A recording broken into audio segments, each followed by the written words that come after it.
Uh,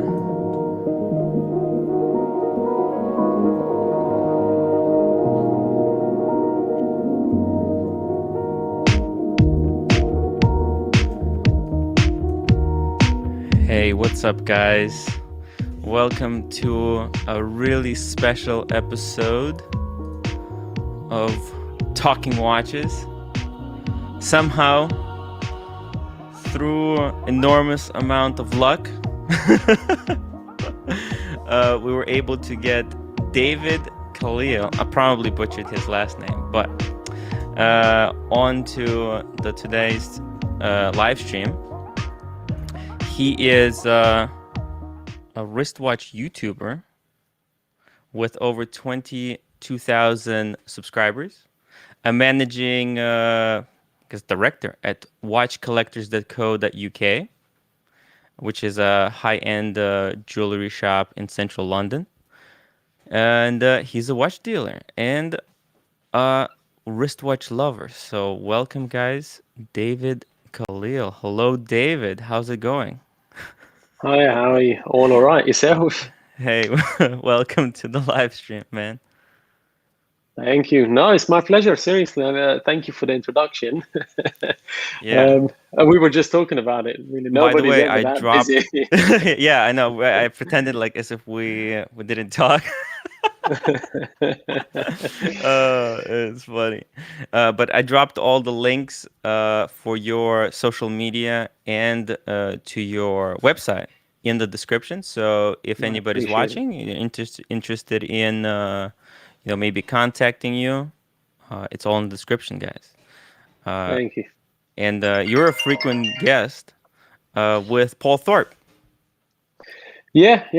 We haven't done a video for a while now, but we used to do like a weekly podcast together as well. Then things got fairly busy for me, especially after the lockdowns and so on. Yeah. And my channel started to go a little bit dry. I didn't have enough time to work and do the channel because I used to do everything, Yeah. and now I have somebody helping me out, so it's a lot easier. And hopefully, I'll be doing a lot more collaborations with Paul again and other people like yourself. And yeah, Excellent.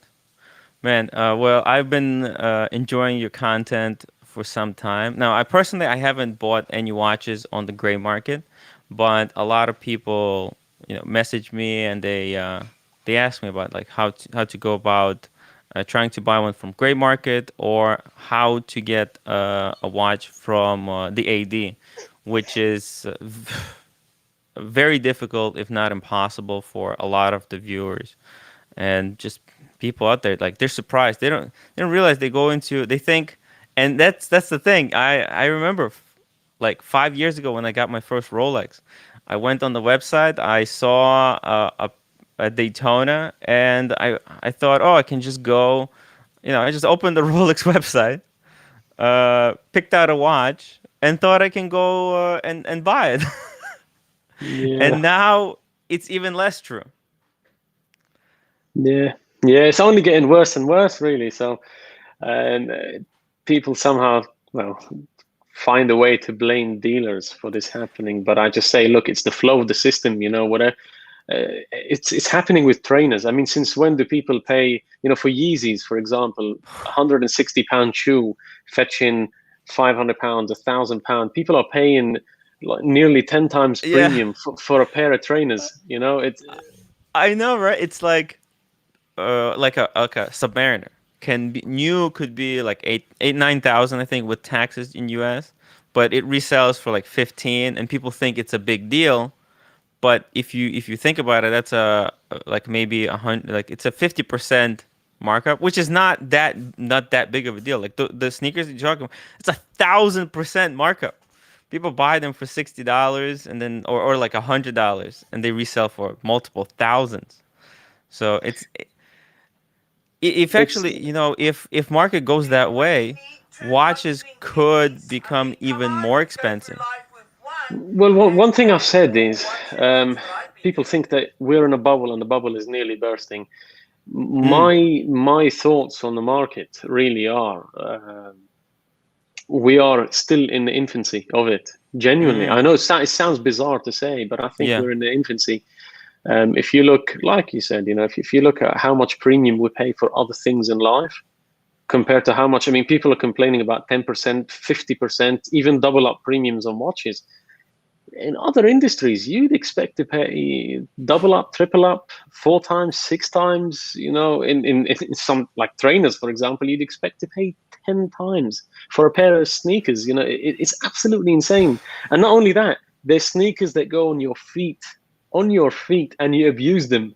Give them what, 1 year and they're done, isn't it? Well, yeah, like sneakers, they have mileage. I actually, I walk a lot. I'm someone who I really a lot like hiking, and that's part of the reason that I like my Explorer One, Explorer Twos, and because I love to take my watches into the actual wild, and the sneakers, they're very limited. They're 400, 500 miles.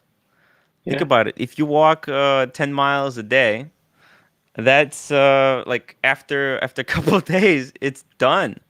You can really badly damage your feet. But a watch, it's gonna be for the rest of your life. You it's can pretend. timeless, isn't it? Yeah, I mean, especially the modern waterproofness, the modern technology really makes the watch can last for hundreds of years into the future. Yeah. But one thing I want to say really is, I mean, we, Mm, we can't ignore the fact that not everything can fetch a premium. Absolutely, yes. not everything can fetch a premium. It's a little bit bizarre right now that every other Rolex is fetching a premium. So what I think will happen is, I genuinely don't believe that prices will drop.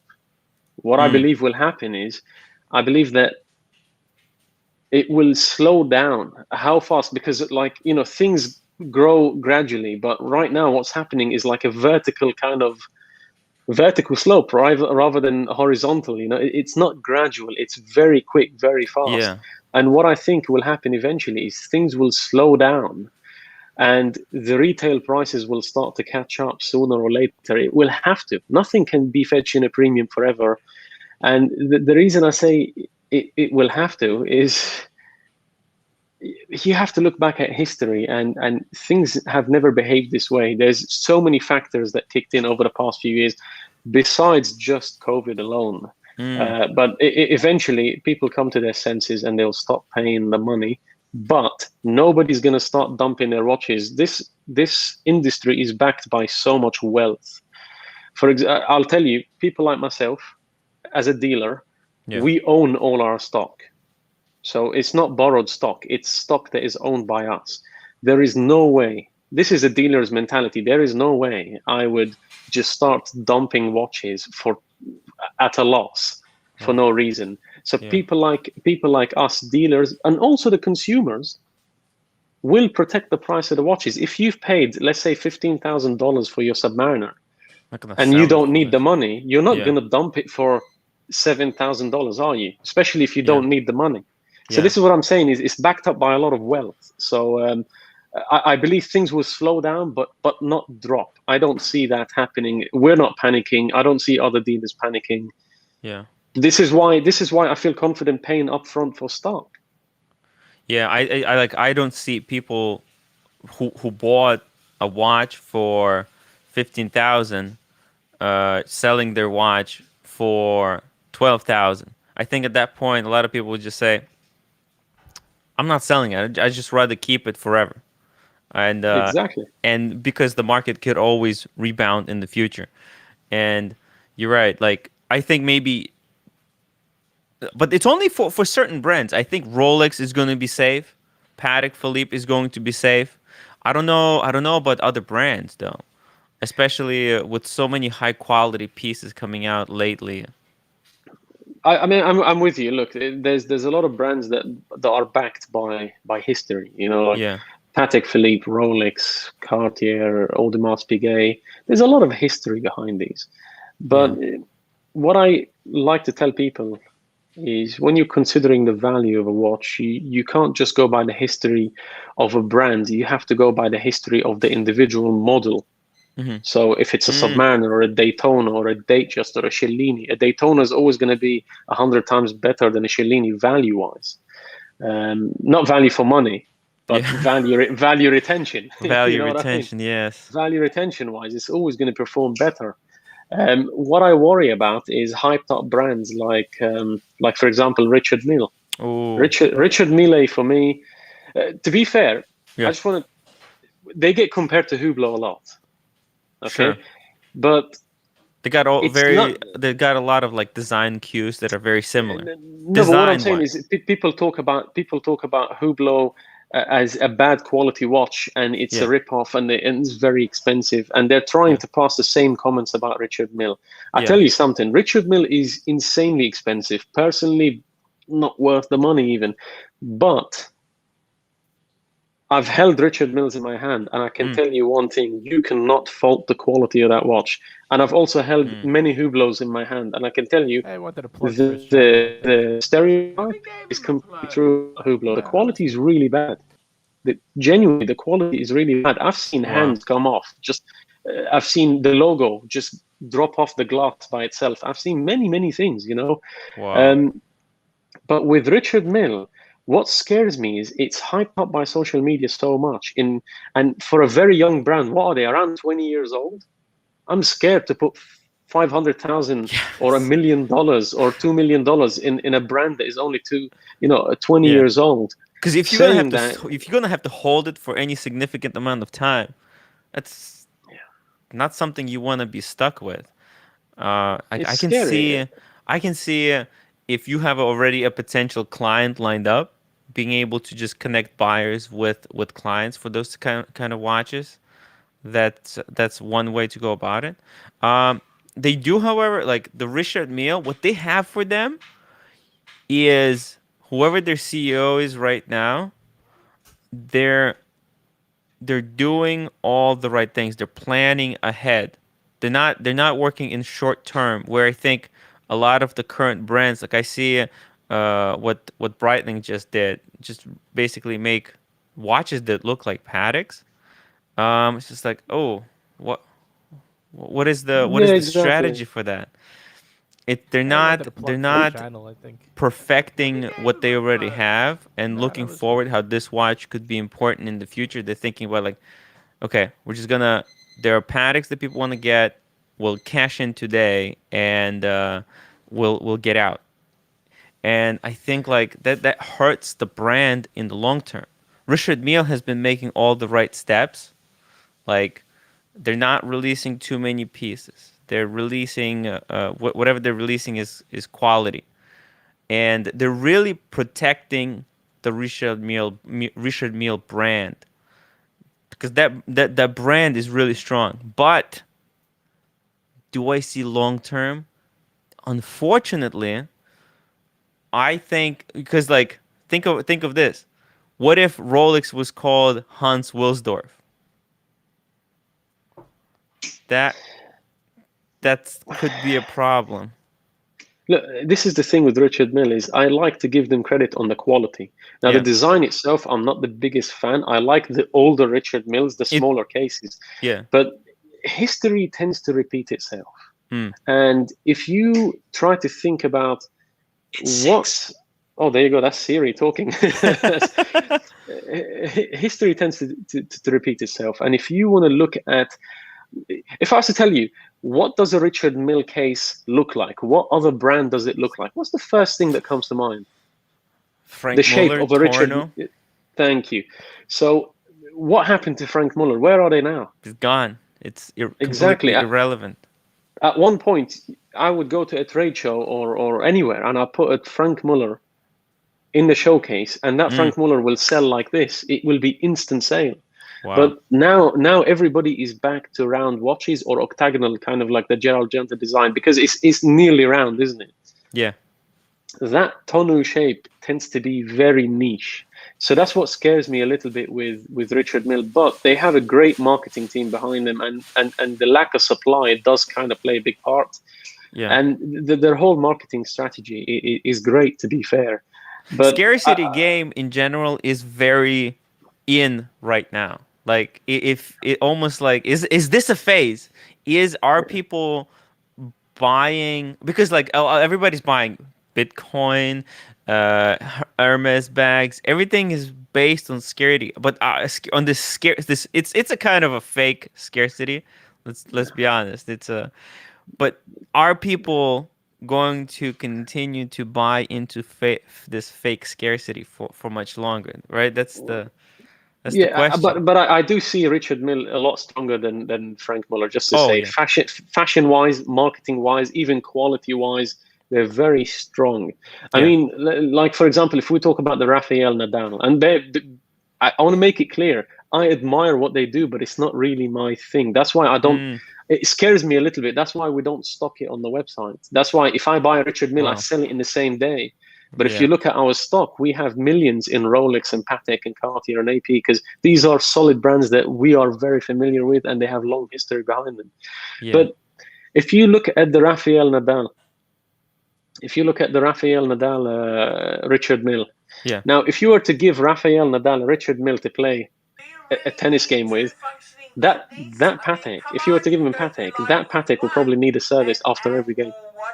Mm, That's if he doesn't break the balance. yeah. That's, the impact, and the story is that they kept giving him one watch after the other for him to test, and he wrecked many watches before they actually were able to finalize a watch that is shock resistant enough for him to play the game with without actually Mm, damaging the watch. So you got to give them some credit to the story and the manufacturing and the quality of it.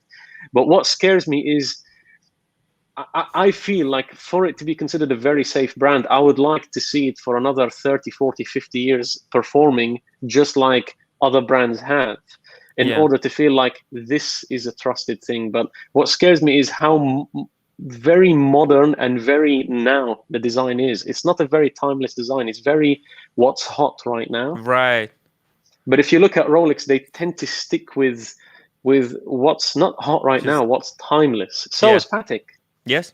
Like Patek continues to make the dress watches that are super not hot right now.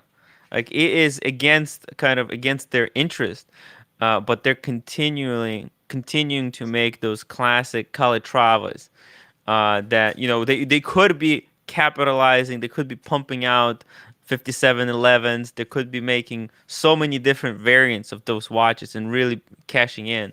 But I think Terry Stern said that he doesn't want uh, Patek to become the 57 land, the Nautilus brand.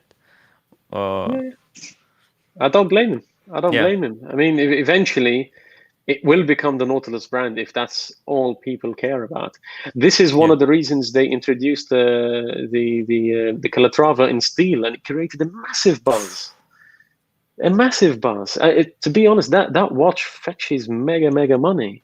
oh yeah, oh You yeah, know, but why did Patek make that move? Is to shift attention on other models they have. and also this is like people people who are on the waiting list or waiting for their steel sports. They're also while they're waiting, they're also exploring the Patek catalog, and I think a lot of them during that wait time learn a little bit more about the history of Patek, and maybe will are more likely to consider getting other of their more classic watches that withstood a lot more test of time than the what's hot right now, the Nautiluses, the Aquanauts. But Yeah, I actually I have a kind of a theory of where I think the market could be going, and this kind of I got this idea when I was watching one of your videos when you were talking about the polishing and how people wanna polish out their watch, and people are more likely to buy a watch that's new and polished. Uh, and just generally people like minty stuff, and I was thinking about like I think in the future, because we're gonna have like these steel sports stock. It's just gonna be so much bigger than the steel sports stock of the old age. the steel sports from the 50s, from the 60s. It's more almost non-existent, and it's very hard to get. But this stock is going to be abundant, and I think what what I'm thinking is that people will want to buy somebody else's steel sports. So it's not like it's gonna be like, well, who did this watch belong to? And I think it will be more important, like, oh, this was David's steel sports, like your steel sport that you had in the 50s, or like other people who in the wristwatch world, like what is the history of the watch? Do you see that kind of potential, like actually adding names that where tracking through time who this watch belonged to?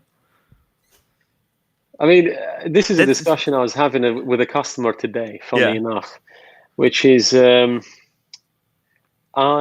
I I showed actually I'm going to be showing something very nice on YouTube next week, but I showed a nice set of watches. I prepared a case of 21 watches to show a customer, one of my yeah, important customers.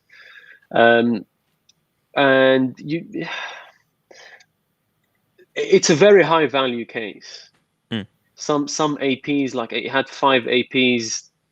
The rest is Rolex I and a wanted to couple of plug for his vintage channel. jewelers. Everything's vintage beside a couple of modern APs. I mean, the 5 APs alone probably worth around maybe 550, 600,000 pounds, something like that. So the rest of the showcase is it's an impressive set.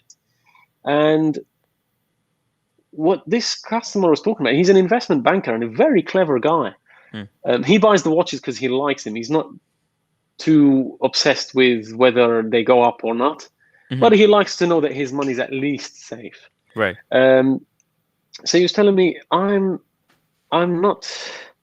He's like, what I worry about going forward in the future, because this guy studies the market. Whatever he goes in, he's a finance man. So yeah, whatever he goes into, he studies the market. And he said, what I worry about is the whole the whole bubble that we're in right now. Everybody is buying watches from ADs and trying to flip them for a yeah, profit. He said this can't continue. And what worries me is that eventually prices will crash. yeah, And the set of watches that you're saying that you're keeping, because I told him, this is stuff that we keep. He said, where do you see this going in the future? I said, you're absolutely right. Things will have to slow down. I don't think they'll crash. I don't think they'll come down. Things will slow down, just like I explained earlier on. Things will slow down, but not come down. But in regards to the vintage stock that we've collected, and what's the reason? Why do I feel safe about putting so much money into these vintage watches? Well, the reason is that yes, the average person can go into ADs and buy whatever they want, mm, right? And try yeah, to flip it for a profit. And eventually that will come to an end when retail price has come up to the point where resale is. yeah, But how's the average person going to go into an AD and buy a Rolex 5513? You can't. yeah, Do you see what I mean? You can't. Your only option is to buy it secondhand, vintage from somebody else, a previous owner or a dealer or something. Vintage watches, and this is why it kills me sometimes when I see new watches fetching more than discontinued watches. And I say, guys, anybody in the right mind will look at it and say, watches that are still in production are still under the effect of supply and demand, right? mm, But old watches are not under the effect of supply and demand. They're only under one effect, and that is demand. And the demand is there, but the supply is no longer existent. yeah, And this is why I say it's safer to put your money in discontinued watches than watches still in production. And this is why I find it crazy that the ceramic Daytona is fetching more money than the stainless steel bezel Daytona. And I bet you, I will put my name behind this. Not that my name is very big. It will flip. It will flip. It will it's flip. The it's Zenith just a matter Daytona of is going to time. rock it. The Zenith Daytona is going to rock it, and so as the stainless steel bezel Daytona. It's going to rock it, and it has to pass the ceramic one. It doesn't make sense. You're Did right. I lose you And there? no, you're right. Sorry. You're right. You're absolutely right. The ceramic it's ridiculous. I think like the reason the ceramics are going so strong because, like you said, that there is this strong demand for brand new, and but like as the more people who get into the hobby for just like getting a nice flashy watch, the more they learn about the history and heritage of watches, the more they will start looking back into the history, and they will start looking back and trying to get those vintage pieces. But that's when I'm saying like this is where I'm thinking that the ceramics will start getting value from whom they kind of belong to. Because see, uh, I think they people might market these like, well, this ceramic one belonged to this guy, and actually look at the like the history who this watch belong, like your friend who's buying these watches, you know. I think it will be cool like to know like, oh, he had this watch for this duration of time. It's I think it's another thing that people can you know, like Paul Newman's Daytona.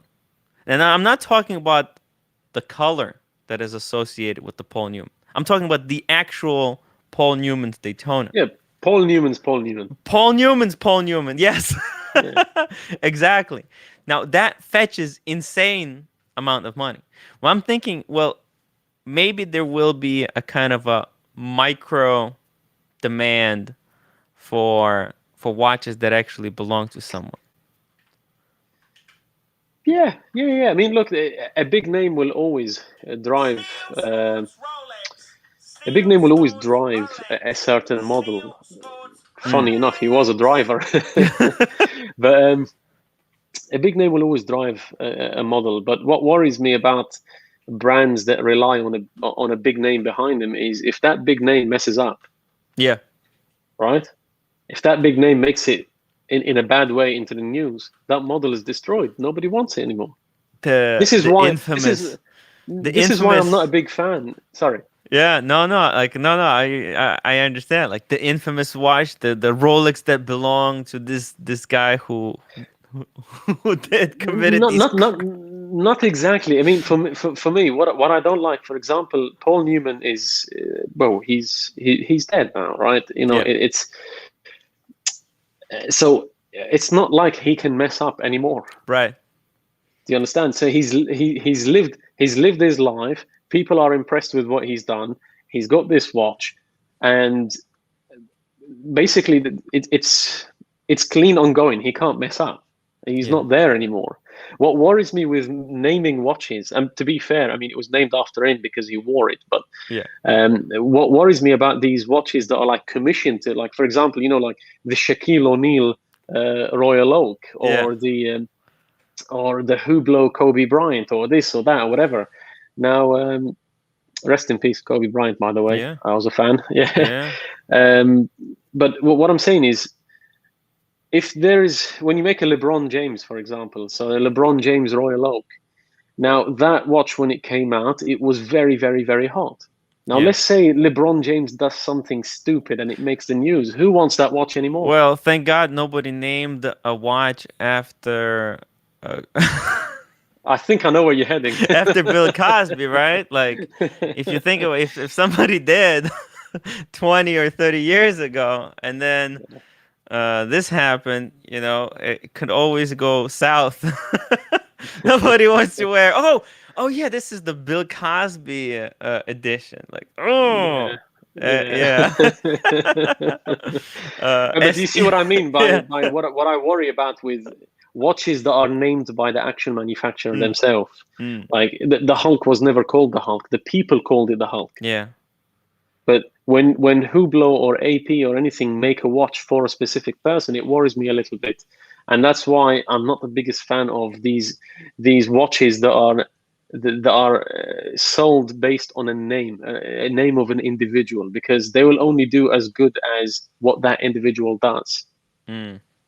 Do you see what I mean? That's Oh why I'm yeah. a little bit. But if it's something vintage from the past owned by someone very important, then yeah, because if the watch is being accepted right now and that person is already dead, I mean, Yeah. Well, there's not much they can do in their grave, can they? well, you know what? This could be a good reason to do good things in life. If you have a Yeah. watch that you got from someone who was doing good things, and then, it could be, if you have to live up to the history of the watch, and maybe, maybe even the seller will say, hey, well, I'm not gonna sell it to you. I don't trust that you will live up to the legacy of this watch. Could be, could be a reason that people do great things and go on to do great things. Yeah, it's a You know what they say? They say, I mean, you don't take anything with you. The only thing you take with you is a good name, isn't it? That's it's your exactly, name. The name is the only thing you carry with you. exactly. Hey guys, thank you for all the super chat. SE says, "Good evening, guys. Speaking of options, did those $10 get to you, Tim?" Yep, I got it. Thank you, SE. Yeah, I'll put it towards a two-tone Explorer One. Actually, I'm quite known a little bit uh for being absolutely in love with the two-tone Explorer One when it first launched. Uh, a lot of people kind of hated on it, but I fell in love with the two tone. I had And one in hand. what do you think about it? Well, at first in the picture, it looks Yeah. like a knockoff Longines. To be fair, well, I don't like the modern Longines. I like vintage Longines, and I always say the Mm. modern range looks like a knockoff Rolex, but this one looks like a knockoff Longines in the picture. Yes. But funny enough, when you hold it in hand, you know that weight is Yes. quite impressive, and it's finished really nice. Now, purpose-wise, I don't get it at all, Yeah. but it Well, does actually look nice, yeah. and the dial is amazing. The gold on the black is absolutely stunning. Well, I was gonna get it to hike with it. And the way I understood the two tone is it was Rolex's way of celebrating the history and heritage of this watch. And I was always thinking like, if I'm climbing up some mountain and I'll be looking down at my watch and remembering what this watch kind of stands for and all that history that it celebrates. It's like a push to do great things, to live up to Well, that. Yeah. I always thought the steel and gold is just to charge you more money. Yeah. Yes. Yeah. Yeah. Well, you know what? That's what a lot of people think.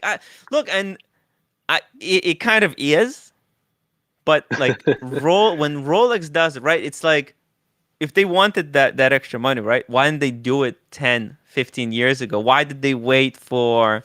It is kind of weird. Like it is the Explorer 2 that's 50 years. I'm not sure actually how long the Explorer 1 has been around. But Explorer 2 has been 50 years around, and it was like a round date. And I was personally, I thought they'll make two tone Explorer 1. Oh, sorry, two tone Explorer 2.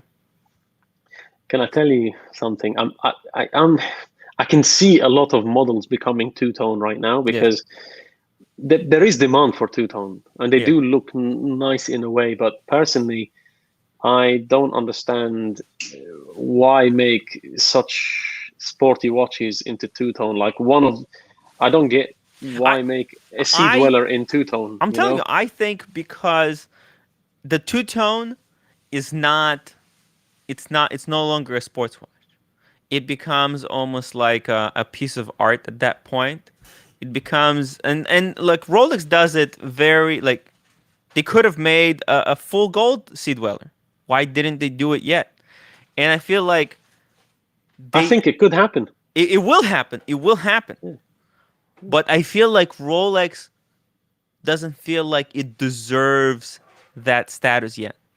It might happen 20 years later. I don't know. I think because of like the more the watch becomes, the more like accolades in the Rolex's mind that the watch gets, the more they feel like, okay, it reached that status. I don't know. Maybe they have some kind of metrics internally. We probably will never know. But Submariner have became gold relatively quickly because it's just such a well-known watch. Explorer 1 is actually very, very niche. It's the Explorer. It's the Rolex that people want to wear if they don't want to know that you're wearing a Rolex. Oh, I love a 36 mil Explorer, and I like the steel one with the new style bracelet, the heft, and that rugged feel. I really do like it. I've always been a fan of the 36 mil. I even think the 39 mil looks really nice. Um, I'm a fan. I'm a fan. I really like them. Daniel Cat says, super chat, $2.80, climbing Everest with a two-tone. Yeah, that's the way to do it. It's the only way to live up to the legacy. That's just my interpretation. If I was trying to understand why the brand did it, I was actually very lucky. I did get on the waiting list for the two tone, but I got a call for just the steel, and I got I got the call. I didn't really. Uh, the two tone is very expensive. It's like you can get two Rolexes for the price Well, if I had to yeah. pick, Yeah. I'll go with the steel. Yes. I prefer the look of the steel. But saying that, the steel and gold one, I think it's so easy to judge things, based on a picture. A picture, you're looking at a flat image. It doesn't do it justice. Yeah. Because especially me, I sell watches, and people when they see the watches in hand, they always tell us that the pictures don't do justice. They always look nicer in hand than how they look on a picture. Especially with secondhand watches, the Hey, macro we're gonna lens, plug for it his really channel, picks I up the think. smallest Okay, we gave him flaw and a 5. exaggerates it a Yeah, that lot. was good. Yeah, and these are like I don't even think these are real images. They're like computer renderings or something. Yeah, they're put together, definitely. Yeah, there's no way. There's no way that these are actual images, and that is disappointing. One would think that they would look better in images, but there's just something about Rolex, especially I think that's the Rolex kind of thing. You look at the image, and there's a lot of like people who the Rolex is very polarizing. There's a lot of people who don't like Rolex, and there's like these fan clubs. Hold on, There's people. Tim, I've got to answer this. Weekday hustle. Does he shower with that hat on? I've got to answer this. I love this. I love You're this. known for the hat. You know what? Funny enough, do you mind if we talk about the hat? Yes, yes. Actually, you know what? Yeah, let's actually go into the fun half because I think Because we talked a little bit about the watch dealing. Let's get into the fun half. Let's find out. Let's get to the bottom of this or the top.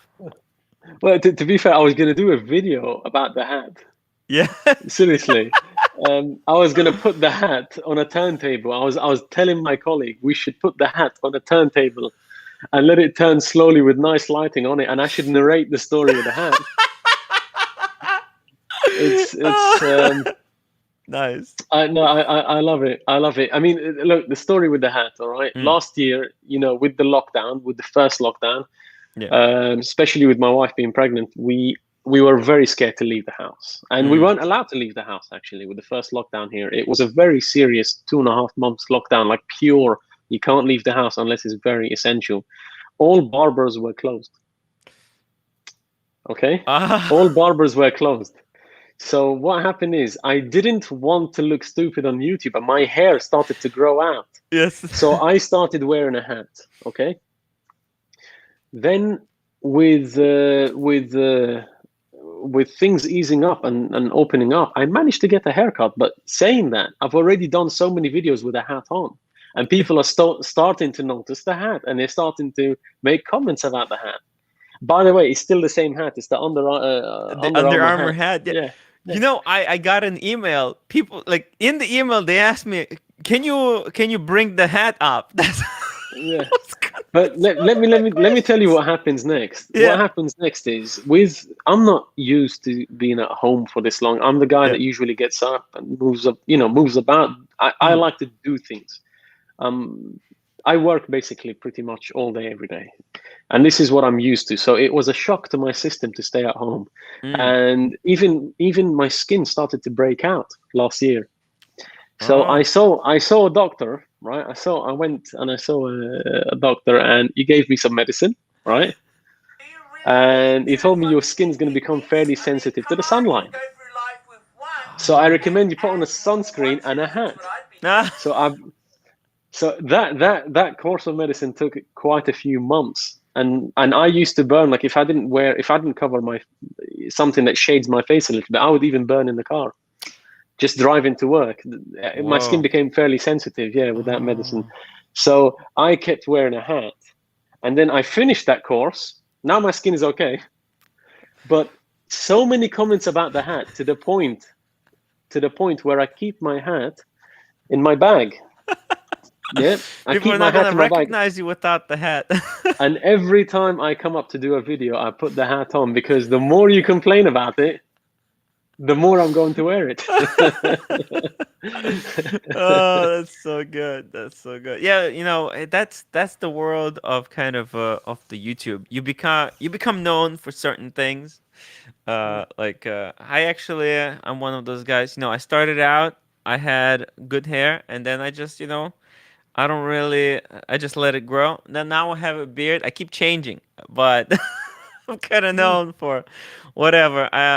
But You hey, gotta do what you gotta do. you That's it. gotta exactly, exactly. It's But so that's the story of the hat. But I'm gonna do a fancier rendition of that one day on my channel. yeah. You have to do the video where it's just the hat talking. It's like a Can parrot. you believe? Can you believe? I promise you, I'm not making this up. Somebody bid me £1,000 for my hat. £1,000 for my hat. Nice. I, What? and I promise you, he will pay £1,000 for my hat. I need to start wearing a hat, guys. That's It's just amazing. it's getting so much attention, and people are like, "Why don't you change it?" It's because the reason I don't change it is because you keep making a comment about it. That means it's grabbing your attention. Why would I change it? Vincent George, $2 super chat. Especially appreciate your fake boxes video. Yeah, That that's a was. big bother for me. I hate it. I don't like fake boxes, fake things, fake Mm, whatever. I think if us as a company, anything that mm, I don't have a box with, we have our own box made. I would never invest in fake Rolex boxes. No, we just got our own boxes made with our own logo on them. If you don't have a box, just tell yeah. the customer it comes with our own box. There's no problem with that. There's no point of giving a customer a fake Rolex box that he thinks is worth around £150, so around $200 or so, Wow. but it's only worth maybe $10, $20. Hmm. It's, But I mean, it's breaking the law, to be fair. yeah, yeah. The fake boxes. That's not cool. That's not cool. No. And by the way, did you make any videos? Lately, like what's his name? My God, Jody's Yeah. channel was taken down for a short time because of this allegation of promoting like a counterfeit. Now I think, and then since then, a lot of YouTubers took down their fake versus real videos. I don't know. Have you had any videos or? Yeah.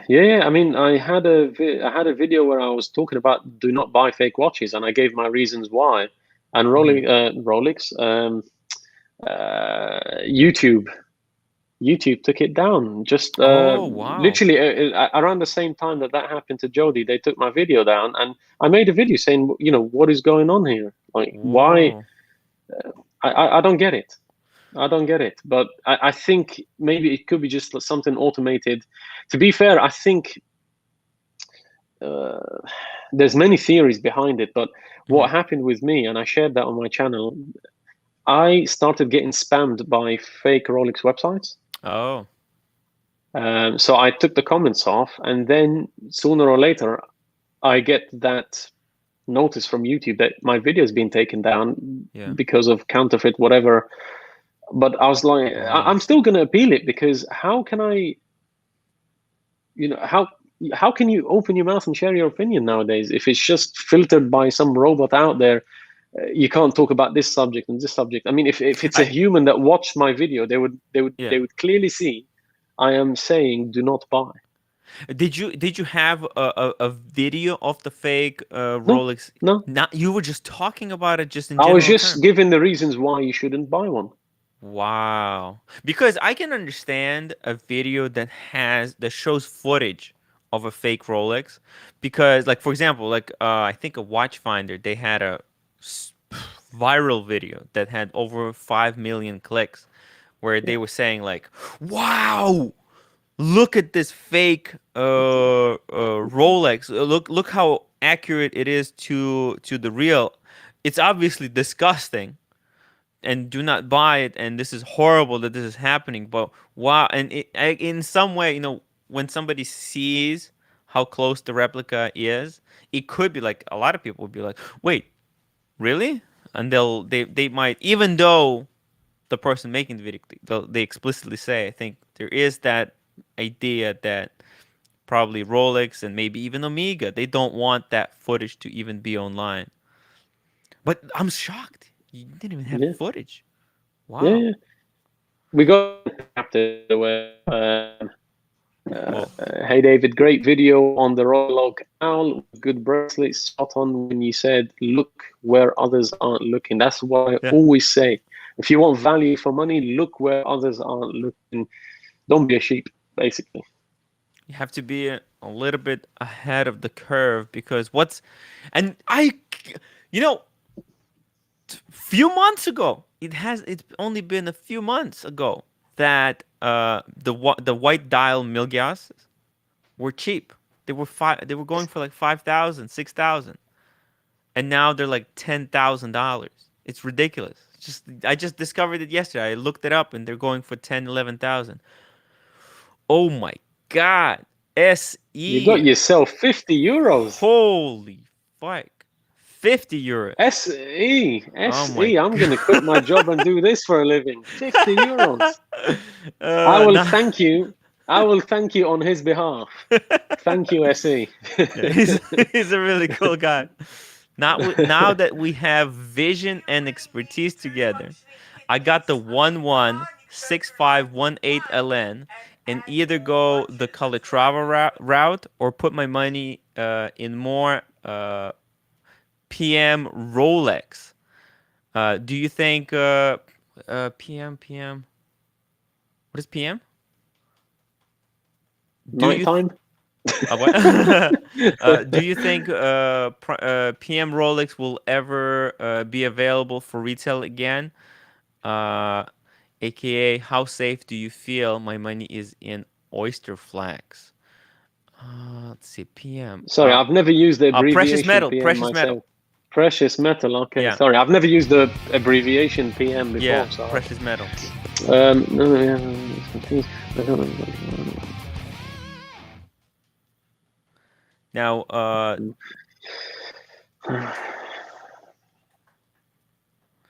the Okay, good, very good question, yeah. actually. Now he's talking about the Very, Daytona. He has the Daytona. This yeah. is the yellow gold Oyster Flex. No, no, the 116518 LN, yeah. They were made on Oyster Flex and they were made on leather before. Yeah. It doesn't matter. I personally, sorry, do you want to answer this one or? No, no, no. I think that's the question. Let's answer it together. What do you think? Well, I've I addressed it want to plug before on my first, Chad. What do you channel. think? I said any sporty, especially Yeah, go for on it. a solid bracelet Mm-hmm. under £30,000. So sorry, I'm more familiar with sterling pounds. That's what I work with. Yeah, yeah, yeah. Under £30,000 is an absolute steal at the moment. Like you really, really, if you're thinking Just about it, anything. just buy it. Any sporty. So for example, if you can buy very cheap Yachtmaster 2s right now under 30,000 in white gold. I mean, Yeah. you can get ones for like 25, 26,000 pounds. Well, That's very cheap. I mean, it's a heavy lump of gold, and yeah. you're talking about Rolex large size gold watches. Um, Anything, Daytonas, the older style Daytonas, 116528 and 116509s, those are fetching really, really good money. Sorry, those will fetch very, very good Yeah. money at a later stage. You can find a lot of sporty gold watches under £30,000, and I think you really, really should go for them. Personally, I'll keep on the lookout for anything between 18 and 25,000 pounds on a strap, whether it's oyster flex, or whether it's a leather strap, and anything between 25,000 and 30,000 pounds on a full gold bracelet is an absolute bargain. Relatively, sorry, I don't mean, of course it's a lot of money, but what I'm saying, relatively, it's a big massive bargain. You shouldn't overlook it. If you're considering it, you should really pull the plug on these gold sporties under 30,000. Yeah. I think that's you're right on the money. There's so many watches right now that are undervalued. In my opinion, Yachtmasters are worth more money than Submariners. They're just more valuable watches. They're more difficult to make. They have golden, like a lot of them, they have gold or platinum in them. And I think it's just right now they're undervalued because of the way the market is flowing, but the tides will change. I mean, there's no way these steel sports can grow Yeah, but historically, ridiculously. Tim, I have to Yeah. say, historically, for example, a Submariner is always going to perform better than a Yachtmaster. Oh, A yes. Daytona is always going to perform better than a Submariner, and you Yeah. can see how it goes. But what I find fascinating is that you can buy, for example, a full white gold racing dial Daytona. You know which Mm. one I'm talking about? The Race. black dial with the red subdials. Yes. Yeah, full white gold on a full white gold oyster bracelet. You can buy one for around the 25 to maybe 27,500 pounds, depending on what the Wow. set, what set it comes with and the condition. Yeah. So yet you would expect to pay around 27, 28,000 pounds for a stainless steel ceramic Daytona that is still in production. This is Wow. what this is what I can't comprehend, and this is why I say gold watches under 30,000 are not all gold. What sporty Rolex gold watches under Mm. 30,000 are an absolute steal. Yeah, I'm gonna make a list for SE. I'm gonna look into what watches are undervalued. I'm gonna try to send it to him. Let me bring in, because we're coming to almost an hour. I have the watch cardinal joining us. Oh Hello, David. It's nice to meet Marco, you. he probably has a Hey, few Phil. questions for you. yeah, nice to Hey, meet you, man. It's nice to meet you also. Yeah, I've been intently watching the stream. I really like the discussion. It's been a great talk about the market. And but Tim, I think SC already bring up bought. your volume a little bit. Oh, sorry, here, let me get closer. I think SC already bought the Daytona. Yes, he does. He has the Right. Daytona, He has the and yellow gold Oyster Flex. I yeah, think it's he's with the looking what to yellow what to gold band. add to that. Look, what kind of are there bargains in the precious metal that could explode? And I think so. I think like those white gold Daytonas, Yeah. they're so relatively cheap to a lot of stuff. Why not buy? This is what I like to do. I did that. I did it myself. I bought the rose gold Daytona on a Yeah. leather strap, and then I stuck it on a rubber bee. I don't know. A lot of Ah, people are yes. obsessing about the Oyster Flex. To be fair, the Oyster Flex strap is nice, um, but I don't see how it's much nicer and a lot more form fitting than a standard rubber bee strap. Rubber bee is amazing. I love that Seriously. watch, by the way. That's a Watches great Global watch. Level Rubberby, 2. if you're listening, Rubberby, send me 100 Sponsor straps. David. Watches Global says that he sold a Datejust to David back when he lived in London. You're a great guy, guys. Check out But yeah, David. I mean, listen, David, I really appreciate that you say never like kind of chase the hype. And what's Hey, we I got a think plug case for in his point channel, I think. is We gave him Rolex a just plug. released this year the No Meteorite dial respect. Daytona, right? And obviously Yeah, they had released a Meteorite dial Daytona in the past, and those traded, I mean, pretty poorly on the secondary Undervalued. market. Right, they were totally Yeah. undervalued. but I bought Yeah, them. right. I bought them. I bought them. We have meteorite Daytonas with very special bezels. We have. And the reason is because when you look at meteorite or you look at mother of pearl, I don't think mother of pearl gets a lot of credit now, still, Yeah, until this time. When you look at a watch and you say it's a one of one, of course it's not a one of one, but technically it is a one of one. When you're talking about a natural stone, no one meteorite dial will look exactly the same as the other. In fact, I've had customers, come to view, for example, a white mother of pearl Daytona, and then they'll be like, I don't really like it. I'm going to check out another white mother of pearl Daytona, because every single one reflects the light differently. So Wow. it becomes like a unique one of one kind of situation. So that's why I say anything that has a natural stone eventually is going to hit big money. Nobody used to care about lapis lazuli before. I mean, now, my God. Oof. Now, let me ask you, as a dealer, right? Because you have kind of hands-on experience with a lot of these watches before they become, I guess you can say, hype models or models that become quite desirable. To like an average person who's kind of, I guess, a hobbyist or maybe just enjoys listening to streams like Tim's here or myself, what do you recommend? How do they find those watches before? How do they look beyond the hype and find kind of those models that are really good or that going to be more appreciated, kind of down the line? Very good question. Very, very good question. Well, first thing first, I'll say follow what you like. Don't. The problem is, it's nice to watch reviews and stuff online, but that tends to sway your opinion. Don't make an opinion about a watch before you pick it up in hand yourself. And the watch that everybody says is ugly is the watch that you really need to go and check it out for yourself in hand. Because first, if you like it, you're going to end up buying it really cheap because everybody's saying it's ugly. You But know, you most know, people tend to judge through a picture without even a hands-on experience. I don't know how people talk about, when people say, I've just reviewed this watch. In my head, I'm thinking, my friend, you've only had the watch for like, 5 hours? How can you review the watch?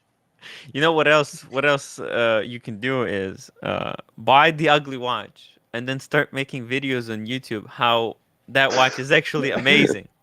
And Tim, I don't think I any gotta tell one you, person can manipulate the I market got like you. that. Yes, you have. Tim is evil. Tim, if your channel hits 50,000 subscribers or 100,000 subscribers, you are going to be the reason why this market is corrupt.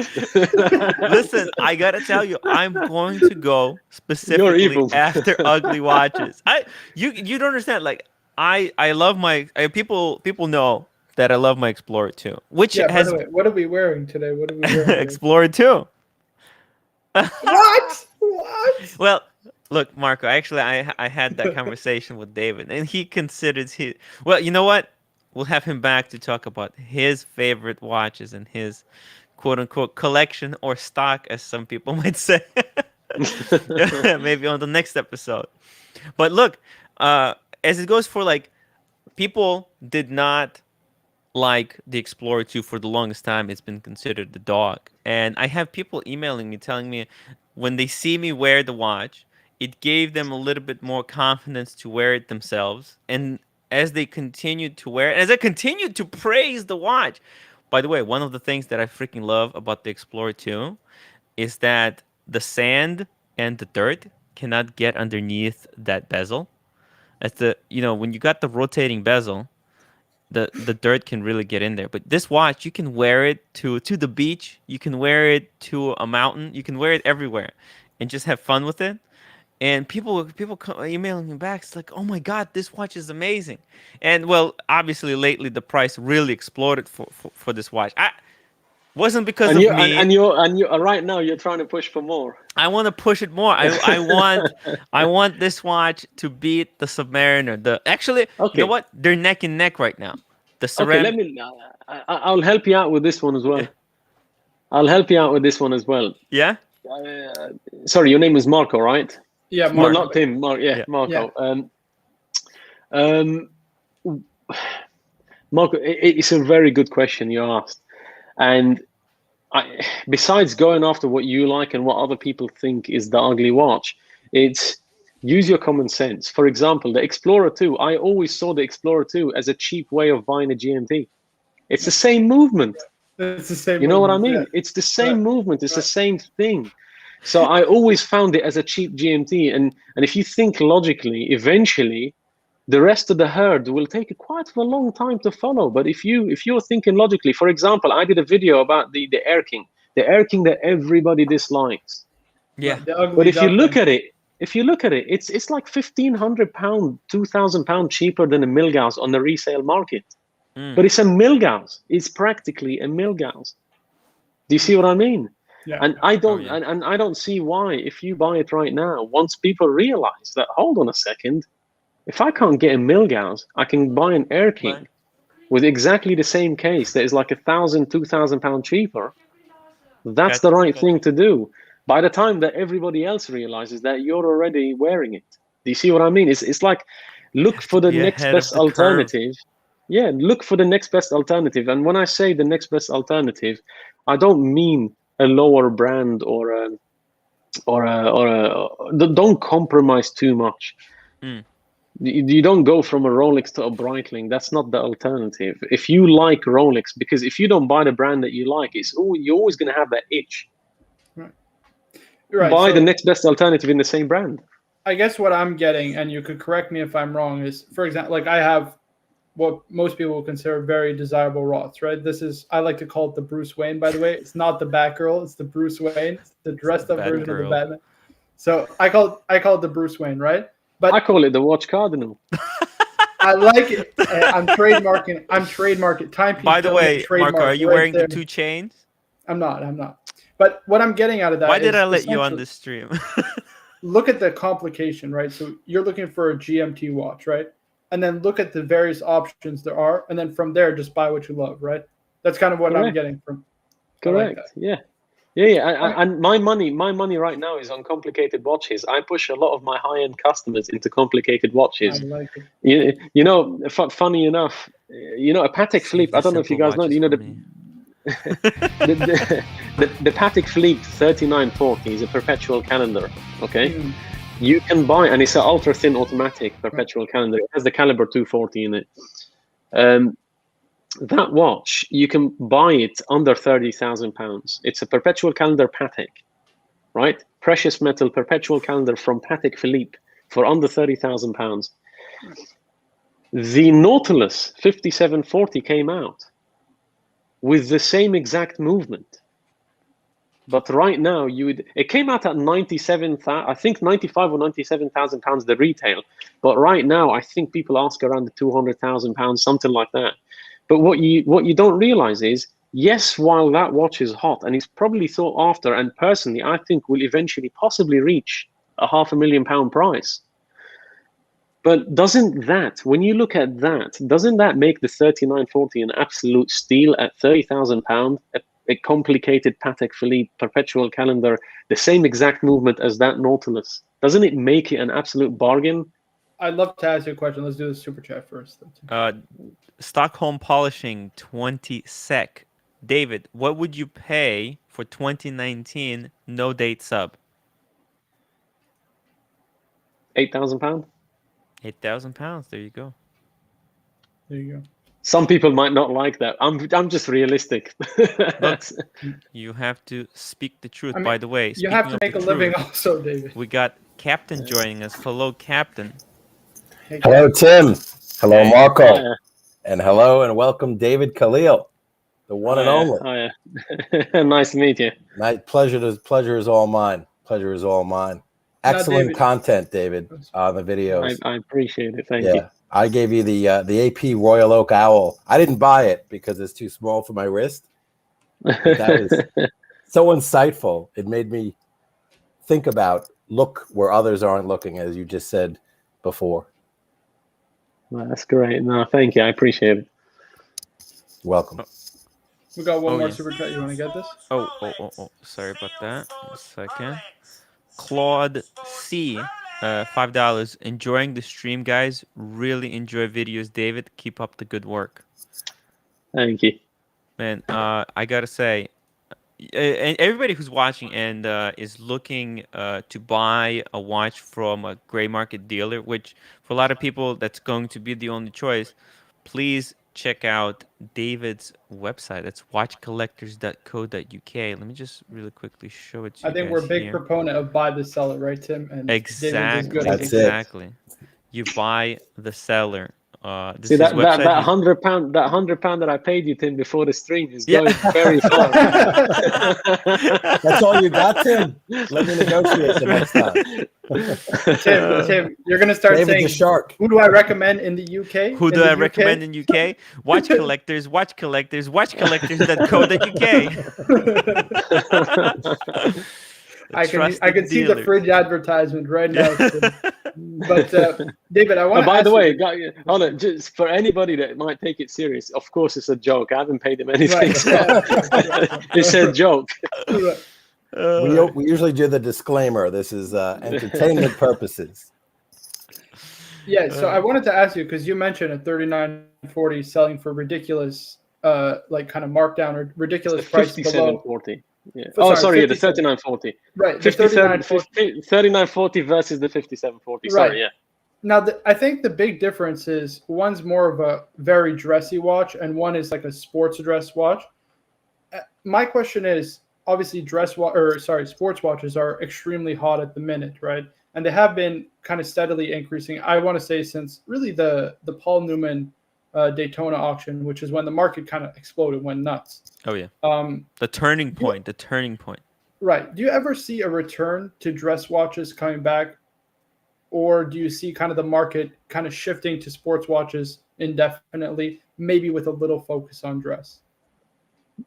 100% complicated dress watches is the way to go. Let me. I'm a firm believer in that, because what dress watches have right now that sporty watches don't is the protection of the manufacturer's retail price. Nah, that was good. When you're looking at a dress watch that retails £50,000 but is reselling on a second-hand market for, like, let's say 30, 35 or 20, 30, something like, let's say around £30,000. So retails around 50 and it resells around 30,000. What you're getting here is you're getting a £20,000 discount from retail price. Now, what Patek will never ever do is lower their prices. They will never lower their prices. No, it will be the stupidest PR stunt they will ever do in their life. No company would lower. I mean, companies that have lowered their retail prices, by the way, tend to sink. By the way, David, the captain here, he just recently purchased a Patek Calatrava 6006. Yeah. Just a simple, clean one. But at how much, Captain? How much you paid for it? I got it for with tax $24K. That's US. And it was 2020 US dollars. Yes, USD. What do you think about that? What do you think? What do you think? Very nice. Nice. Not bad. I mean, yeah, but this is exactly what I'm saying. That with these watches, what you get is the protection, the price protection from the manufacturer itself. Oh, yeah. When you're paying 3 times above retail, or 4 times or 5 times above retail, what you're relying on now is the demand of the public. You're no longer protected by the company itself. You're now relying on the demand of the public.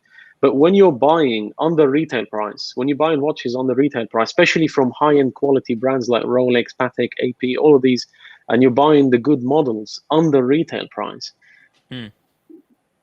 the fact that Patek will always increase their prices, right? The fact that Patek will always increase their prices, that your watch will increase at the same kind of increments, isn't it? If Patek puts the price of that watch 10% up, your watch is worth around 10% up as well.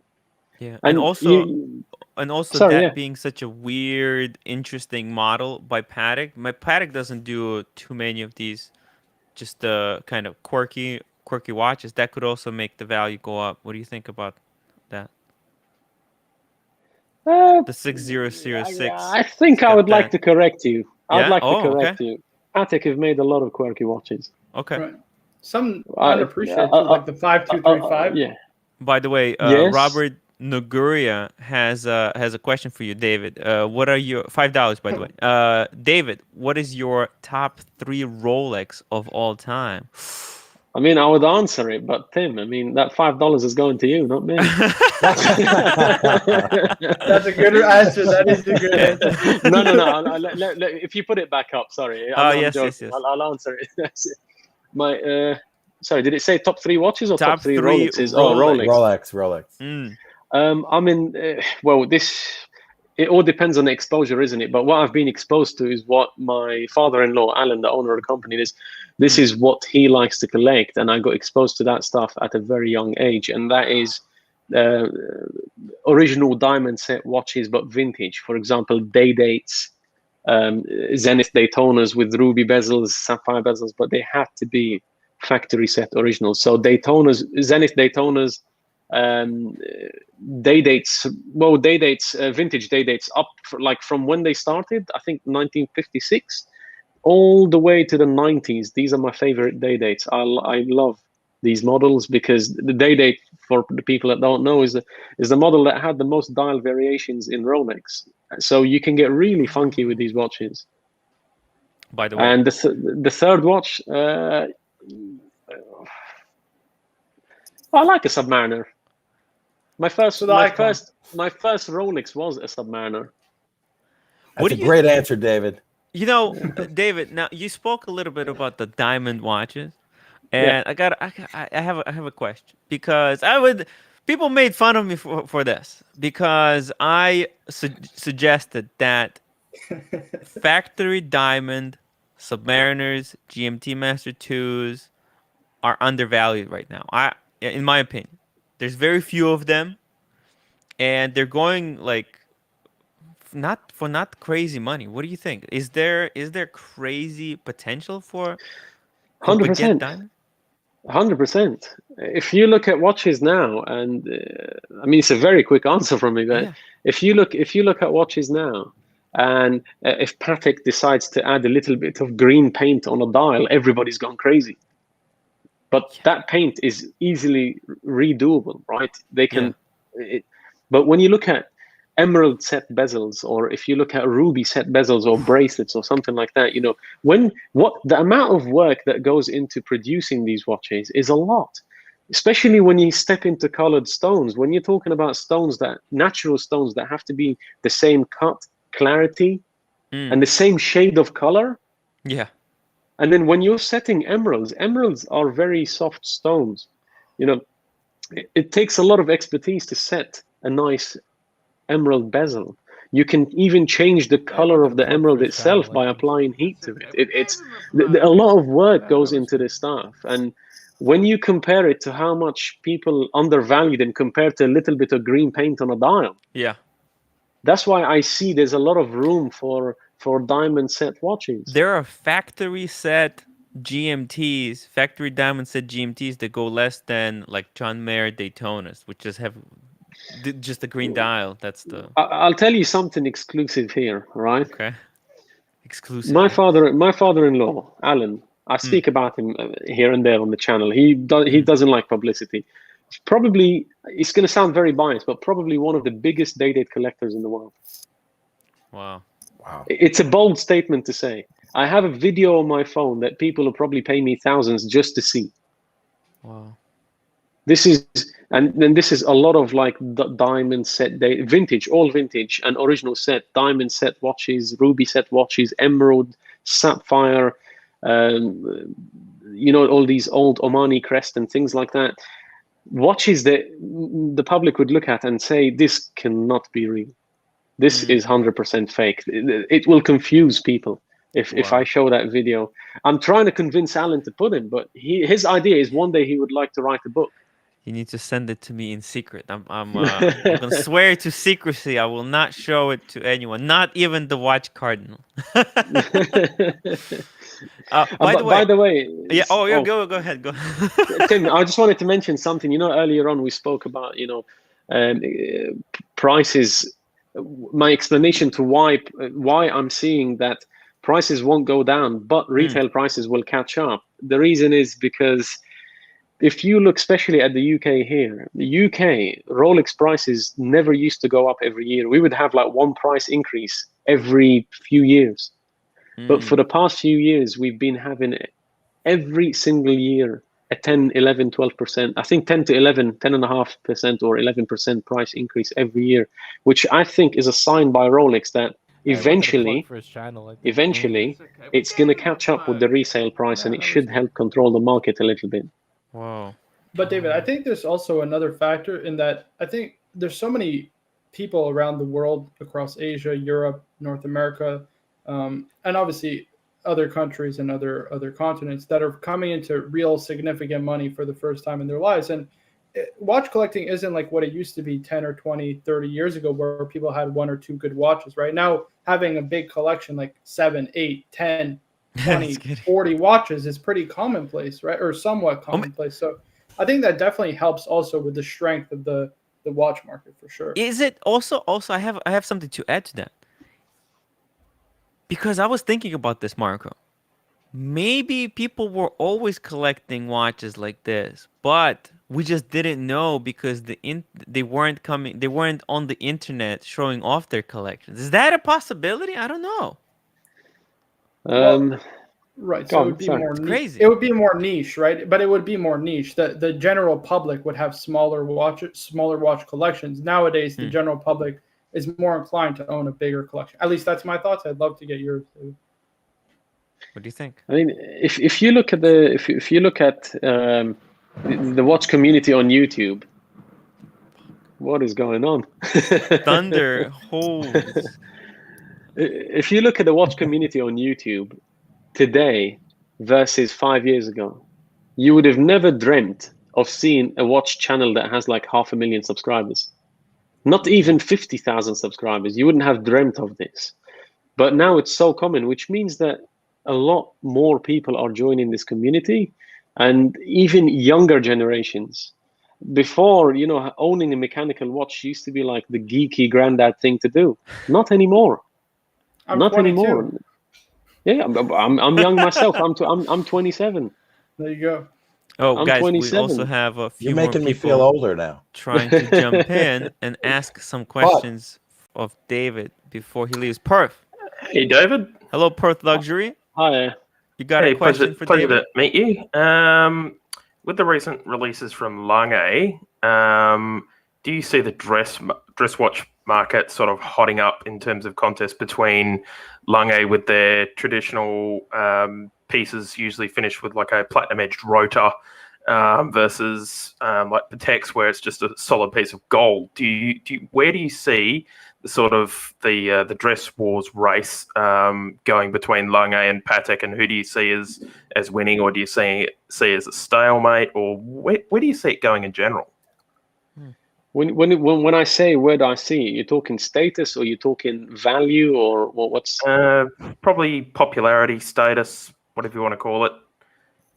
Well, popularity. We were talking about Richard Mille earlier on, how they do a great thing of controlling their supply. Now, I think Lange produce around 10% of what Patek produce, less than 10%. They produce around 5,000 to 8,000 watches a year versus 60 to 80,000 watches a year from Patek, which exclusivity that already places Lange in the more exclusive club. Then you switch on to manufacturing. Now, people like to speak very highly of brands that they know, but Lange is not a brand that is known by the Joe public. It's a brand that is very well known in the watch community itself, but not so well on the street. You don't see rappers wanting to wear Lange. They want to wear Nautiluses and Royal Oak. But manufacturing-wise, the quality of Lange, personally, please don't attack me for this. Personally, manufacturing-wise, I see Lange a lot better than Patek themselves. Lange, every Lange is actually assembled twice. So they could easily double their manufacturing production without actually having to double their capacity of machinery and people and so on, because they're working on every single watch twice. So if they want to cut corners, they can produce double already, but they choose not to.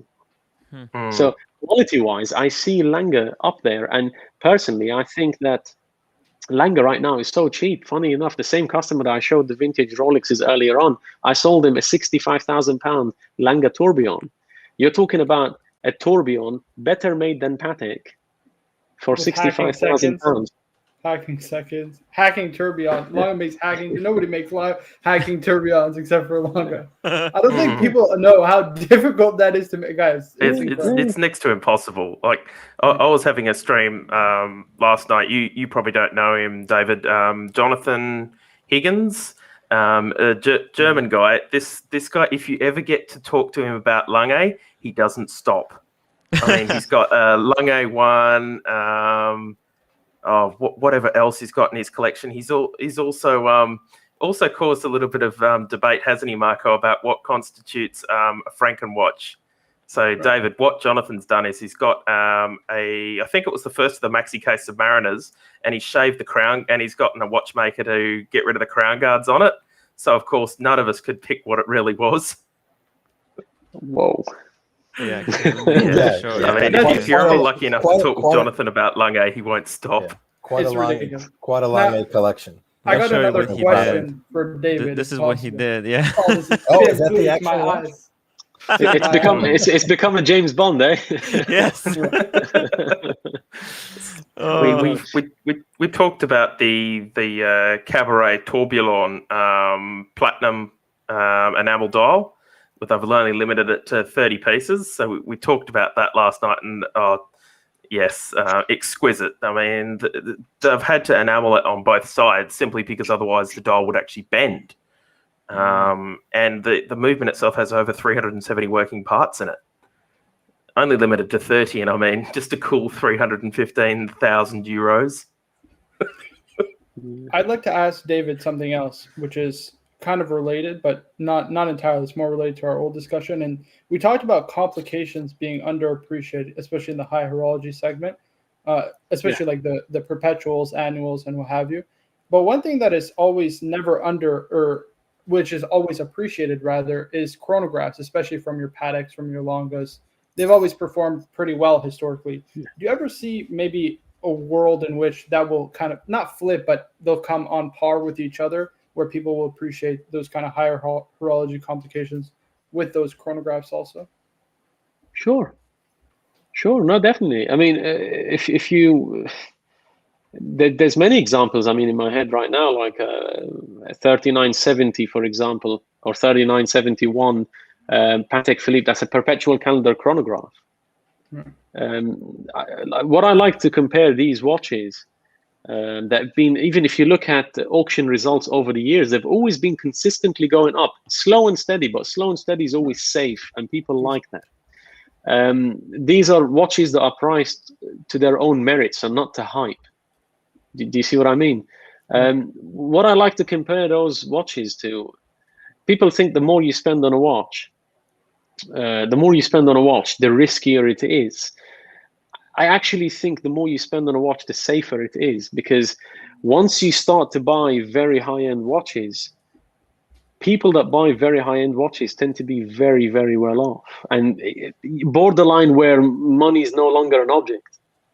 So they buy with their heart. So you're more likely to find a customer that would give you your money back or profit if you're dealing in super high-end watches. It's like when you deal with paintings. I mean, who pays $400 million for a painting? Right. Well, do you see what I mean? But it did happen. It is a good tax kind of haven, but that's another story for another day. No, but it did happen. I mean, it's a tax haven. People say it's a tax haven. At the same time, in order to get that tax savings, you got to spend the money. So you're still spending money. Right. Do you see what I mean? Yeah, like for example, Cab just bought the 6006, and one model I told him, I'm like, Cab, you're gonna be kicking yourself. You didn't get it. Is the 5235G. That's the regulator dial annual calendar from Patek. It's got a one-off micro rotor movement. So you're basically getting a one-off movement that's only done in that watch, specifically for that case. Micro rotor, it's got the finger style bridges, like Valet de Joux style. Even our friend JJ got a 5960p. He just bought it for 40-odd thousand. That was a watch. 5960p is great. 5960p is great. But regarding the first watch you mentioned with the regulator, I've never done so well with regulators, I have to say.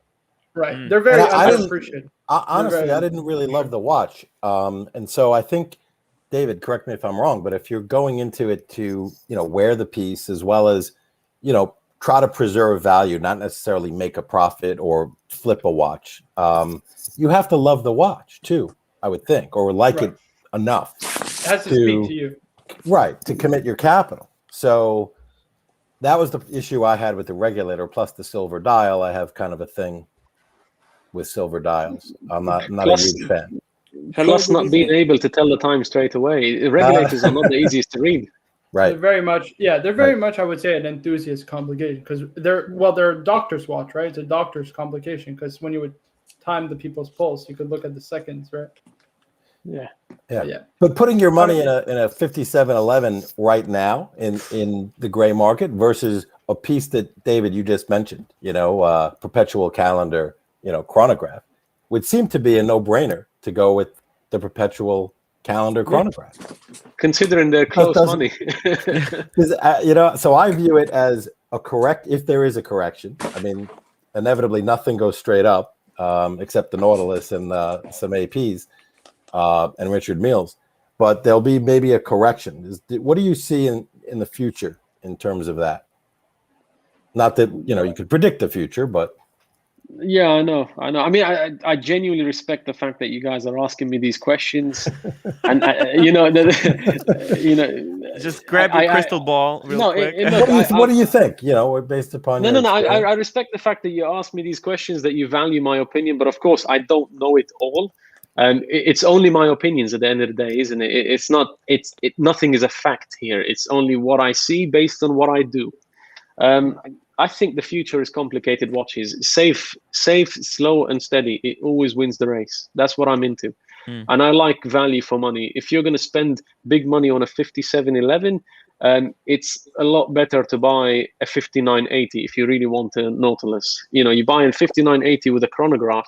It's very closely priced with a 5711. You might as well get the more complicated watch. Jonathan, can anyone hear me? Yes, Jonathan. Let's see. Let's get one more question from Jonathan, and then we're gonna let David go, because he was supposed to stay for 1 hour, but he's already here for 1 hour and a half. And look, it's the infamous thing with my streams that we can stay here for 3-4 hours as long as, but we have to eventually let David go. So Jonathan, please ask your question. So, hello, David. First of all, it's so good to see a watch dealer who genuinely loves and appreciates good watches and doesn't only regard them to be flipping objects. I wanted to plug for his channel. I really enjoyed the talk with you and Tim. Yeah, that was good. And it was a total pleasure for me. So, if you allow me one question, I keep on repeating that theory, and I would like to hear your take on it. So, according to my knowledge, there are 300 million people in China who are gaining relative wealth, and in my opinion, that has a huge impact on the watch market, in particular on the Rolex market. Just imagine 300 million people. Everybody wants to buy a Rolex watch now. If that demand hits 1 million production of Rolex watches, that will be insane. So I see a very bright future for Rolex because that demand will only climb up. And you mentioned vintage pieces. So as long as those Chinese people bought their modern Rolex, they will discover the beauty of vintage Rolex. What is your take about my theory? Well, I mean, it makes sense. It's supply and demand, isn't it? But we're talking about 300 million Chinese people, but there's like billions of people in the world. So those 300 million people are still a small fraction in the world. And also not necessarily 300 million people would want to buy a watch at the same time. That's like, it's like saying there's, 7-8 billion people in the world. If everybody chooses to eat chicken on the same day, that's not, do you see what I mean? It's not a viable, I don't see it like that. What I see is a growth in demand globally, and not everybody is going to be buying a Rolex every year. So those 300 million people, even if you want to lower it down to those 300 million people, 300 million people are not going to be buying a Rolex every single year. In the meantime, Rolex is producing 1 million watches a year. Do you see what I mean? I understand, but those 300 million people are gaining relative wealth, and those are shopping for luxury products. Number one, luxury products are Louis Vuitton and Rolex. So first on their list, after they've been traveling a little bit, after they've bought a decent car, will be luxury products, and Rolex is on top of their list. No, I mean, 100%. But I don't see why concentrate just on China. But of course, there's what I like to concentrate on is, in general, the younger generations making money so easy. Right now, in a lot of industries, it's become so hard to make money. But nowadays there are new industries that never existed before. I mean, people can sit down, make a YouTube channel, and play games and make millions of dollars every single year. No, but do you see what I mean? So, with the exposure of social media and how easy it is for young people to make money, especially when you're young, like for example, a baby is like a sponge. It sucks all that information so easy. So young people right now getting exposure to watches, mechanical watches, through YouTube, Instagram, Facebook, and so on, and they're making a lot more money, and their interest is shifting into heavy luxuries. Yes, the demand is 100% is only going to get bigger and bigger and bigger, and it's going to push prices up. You could look at absolutely everything. I mean, when did you ever think you'd end up paying $1,500 for a phone? Yeah. You know, for a mobile phone, we are paying $1,500 for a mobile phone.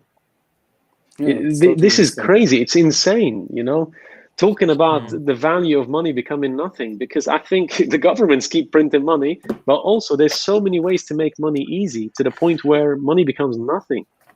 Yeah, it's just devaluing the currency at the moment. All this quantitative easing, or whatever they call it. I mean, exactly as Captain's holding up the incredible shrinking dollar.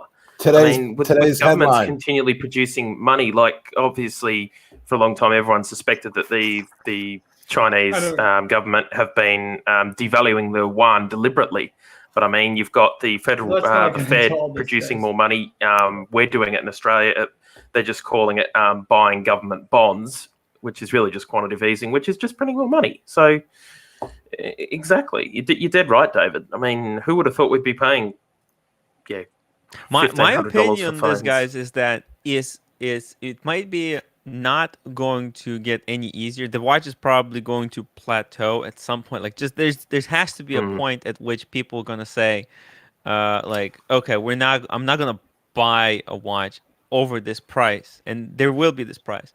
But all these new people coming into the market, they will probably prevent if there is this bubble that people talk about, that I think it will prevent the bubble from bursting, because there will be a new market where to sell the watches to, if anything.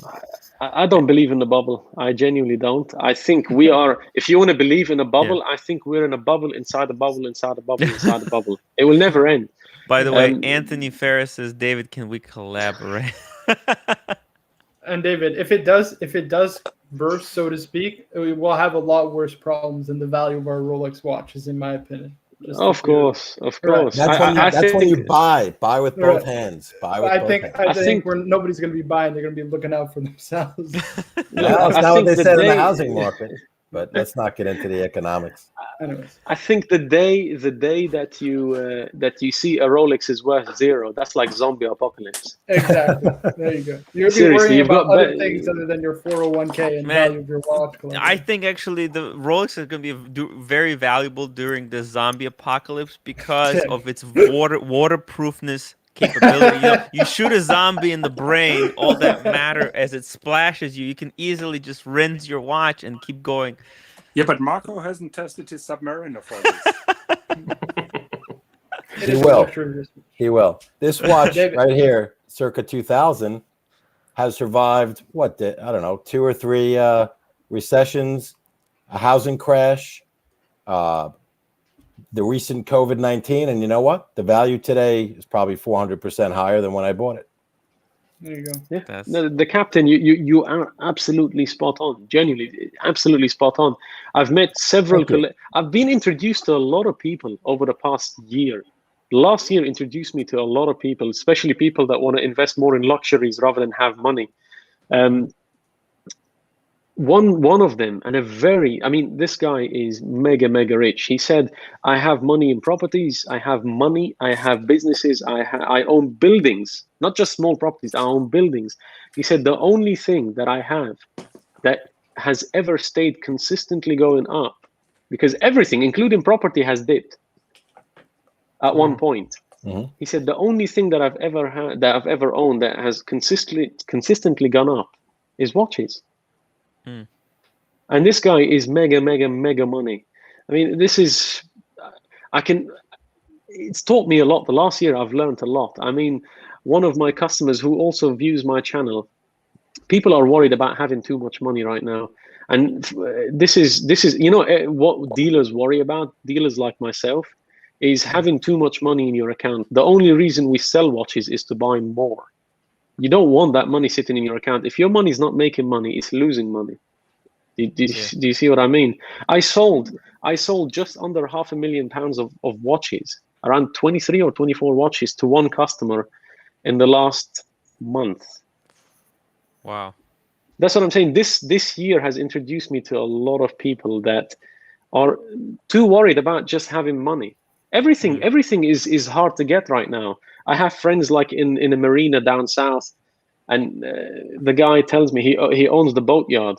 And he tells me, can you see everything in this yard? I said, yes. He said, sold. He said, right now I'm selling 2022 boats. I'm taking Jeez. orders for next year and the year after. Is that a week or month wanted to plug with for regards to the channel, I boats, think. or year, or what's the go with that? Nah, that was good. Literally, he's selling boats that, for example, pay him today. He will get you the boat in a year or two. Because Okay.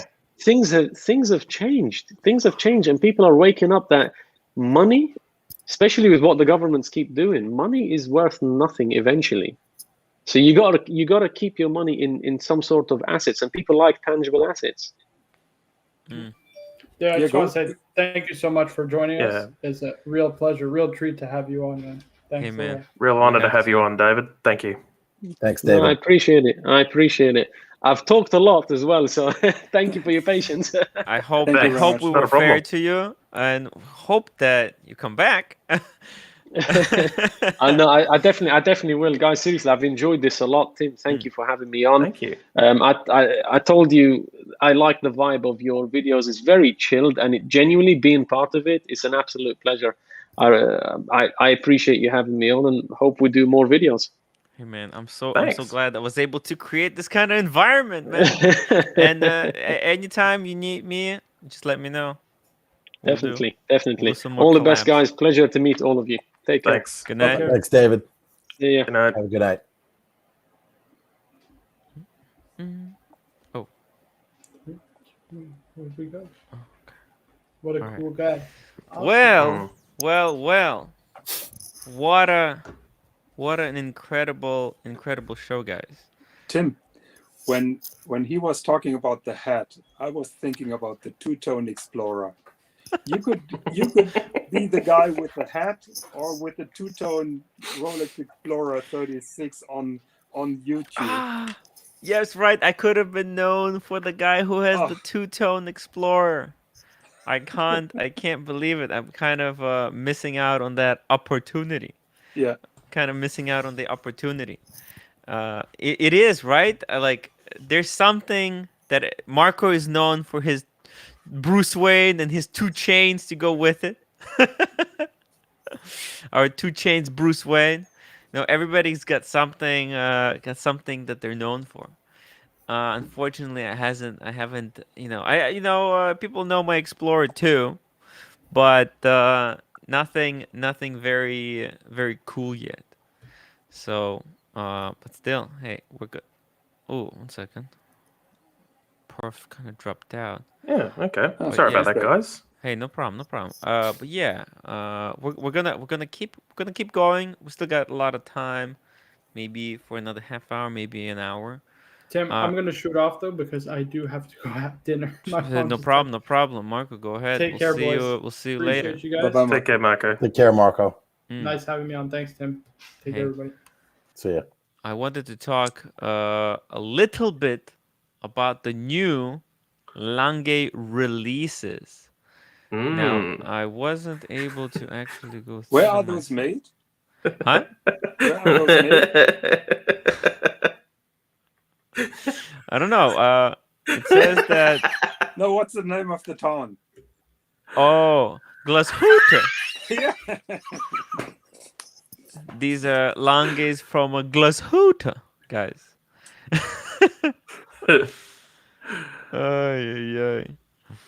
But yeah, I was actually very, very surprised by I thought the releases for the 2021 were kind of done. But here we are with the brand new Langes. We'll just go through them quickly. This is look at this, a perpetual Langematic perpetual. No. What you see in the Oh. picture is That's Oh, the right. tourbillon. That's the tourbillon. Yeah, I'm sorry. Let me actually. Okay. So I wait a won't minute. steal Jonathan's thunder on this, I promise. Cabaret tourbillon. Handwerkskunst. Say it again. Handworks Kunst. Kunst? It's Handwerkskunst in the Handwerkskunst. pronunciation of sit down, fellow. Handwerkskunst. So this is a Okay. manual wine. It sounds like hand wound. No, Handwerkskunst basically means craftsmanship. Craftsmanship. Okay. Well, look, I actually I do like it. It's almost like they took the Lange 1 and put it into a kind of a square shape. Kind of looks like Patek 5111 that Mr. 2 infamously had. Tim, I just sent you the link to the specific page on just this watch, because if you go to it, Hey, we're gonna plug for his um, channel, I think. you'll be able to like see the back of it, see all of Nah, that the was good. like ultra Oh. close up of the finishing and everything. I like it. Yes. Let's go to this website. It's way better. Here we go. All right. So just from the front, I freaking love it. I love the simplicity of it. It's just a date and time. It's got the power reserve. Massive tourbillon. Seconds. It's just a beautiful watch from the top down. Very modern, square shape. But the price is ridiculous. What is this? Is this a cruel joke? Is this a cruel joke? It gets worse, Tim. We Germans never joke. You know that. How could you? So what? The price is really tough. 315,000 euros. That's like $400 United States pesos. I think it's 370, but it doesn't make it much better. Yes, I agree. My God. Tim, there is a Hodinkee article about this watch, and there is a beautiful close-up shot from that dial. And if everybody's okay with that, I would like to talk about the dial a little bit more. Yeah. Tell us a little bit Look at the about this movement. dial. The movement. No, The but- movement is freaking. Oh, we'll get to the movement. Yeah. Let's see, because there Go is ahead, some kind Jonathan. of a special work that's done on the dial that I'm not 100% sure about. Yes, it is. So can you zoom in on the Hodinkee article? Actually, You can. You know what? Let me go to Hodinkee. Oh, I've got the link. You got the link? Ooh, 6 seconds, and I'll just drop really it to you. quickly. Anaki Chen, $7 super chat. Tim, you are known for going to Frederic Constant wearing dentist. You damn right. By the way, that Wrong link. dentist cost me $1,400. I am totally screwed. And by the way, that's not even. They said that because I already had so much work done this year, that I might not be even covered by my insurance. So they might double fist me. So I really need these super chats, guys. Thank you so much for helping out. Go down a little bit Hey, I further. wanted More to plug down. for his channel, I think. Here we go. Here. We go. There we yeah, go. yeah. Bam! And I think I can get it You even can zoom in. closer. There you go. Beautiful. So what we see here is a white gold dial, and that center pattern is hand engraved. Oh. The hand engraving, you see that they call it lozenge pattern. I call it squares or whatever. Diamonds. Yeah. For the So diamond the diamond district. pattern basically is a trademark for the cabaret watches. You can see Oh. the hour markers outside. Oh, yes. So they are repeating that pattern in the center of the dial. But if you even zoom more in, you will see a grainy pattern next to the frame. No, to the frame of the dial. The frame of the dial. Yeah, there it is. No, go back. This there, one right there. Here, there's a grainy pattern that is handmade. Oh, that is hand engraved. Like they poked it, Yes. or that's unbelievable. And there is a frame around the engraved part. And if you look at this, this is also Now engraved. I'm very confused. What is happening here? So did they hand engraved it and then they lacquered it? Yes, they enamel it. They enameled it. Oh, that's great. And then they printed on top of it. No, they don't print it. So basically, they enamel the front, but they also need to enamel the back, because if they only enamel the front and heat that up, the dial will bend. So they have to enamel it also on the back. And the A. Lange & Söhne logo, they can't stamp it on a clear enamel surface. So basically, they are using enamel powder and fire the dial up again. What the hell? That's crazy. That is totally insane. If you see the area around the dial center, the hand centers, you can also see that matte engraving. Yeah, it's crazy. That's right. Can you see that? Here. The matte here? Yeah. Wow. It looks like kind of a bead blasted, kind of a little bit of that. But yeah, you look at this and you're questioning, like, how did they do? I mean, the small the area. This is just a tiny area of this dial, and the amount of work that went into this is just ridiculous. I gotta tell you, absolutely ridiculous. I like how William Money says Tim has no idea what he's seeing, and neither do I. I mean, I gotta be honest. Like, I'm looking at, and I have hard time comprehending. This is just it's you know what this is, Jonathan. It is complicated for complication's sake. It's just can we do something that's so insane? And this is the kind of that is craftsmanship. That is art of craftsmanship. Oh yeah. That is what Handwerkskunst means. Yes. And like the best part of this dial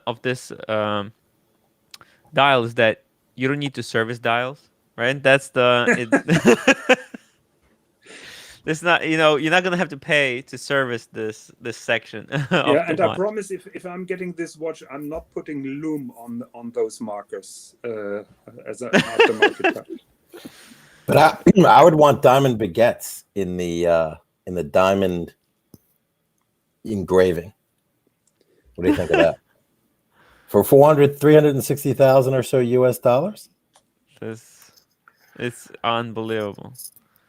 Man, the back looks also. Oh, they even engraved the back. Yes, they received the pattern. Okay, wow. Wow, I love it. They have a diamond set stone over the tourbillon instead of a ruby. Really? We gotta go back to right that. here. Wow, interesting. And there is a second diamond. If you flip it around, you can see the diamond on the other side as well. There's a diamond on the other side. I didn't see it. Oh, inside. All right, it's hiding. There it is. Hiding in plain sight. That's ridiculous. But it gets even better. That's nice. Wow.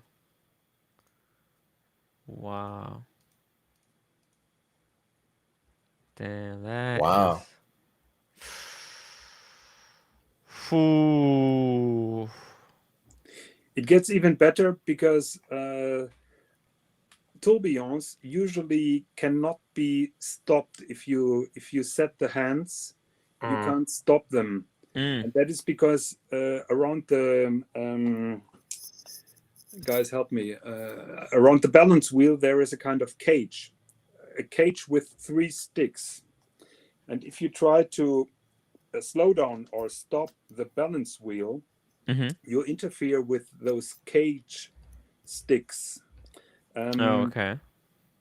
Maybe you can zoom in to the tourbillon, and I'll tell you where that. Go back to the Actually, Lange I link. think there's an illustration. Hold on. I think Yeah, is this it?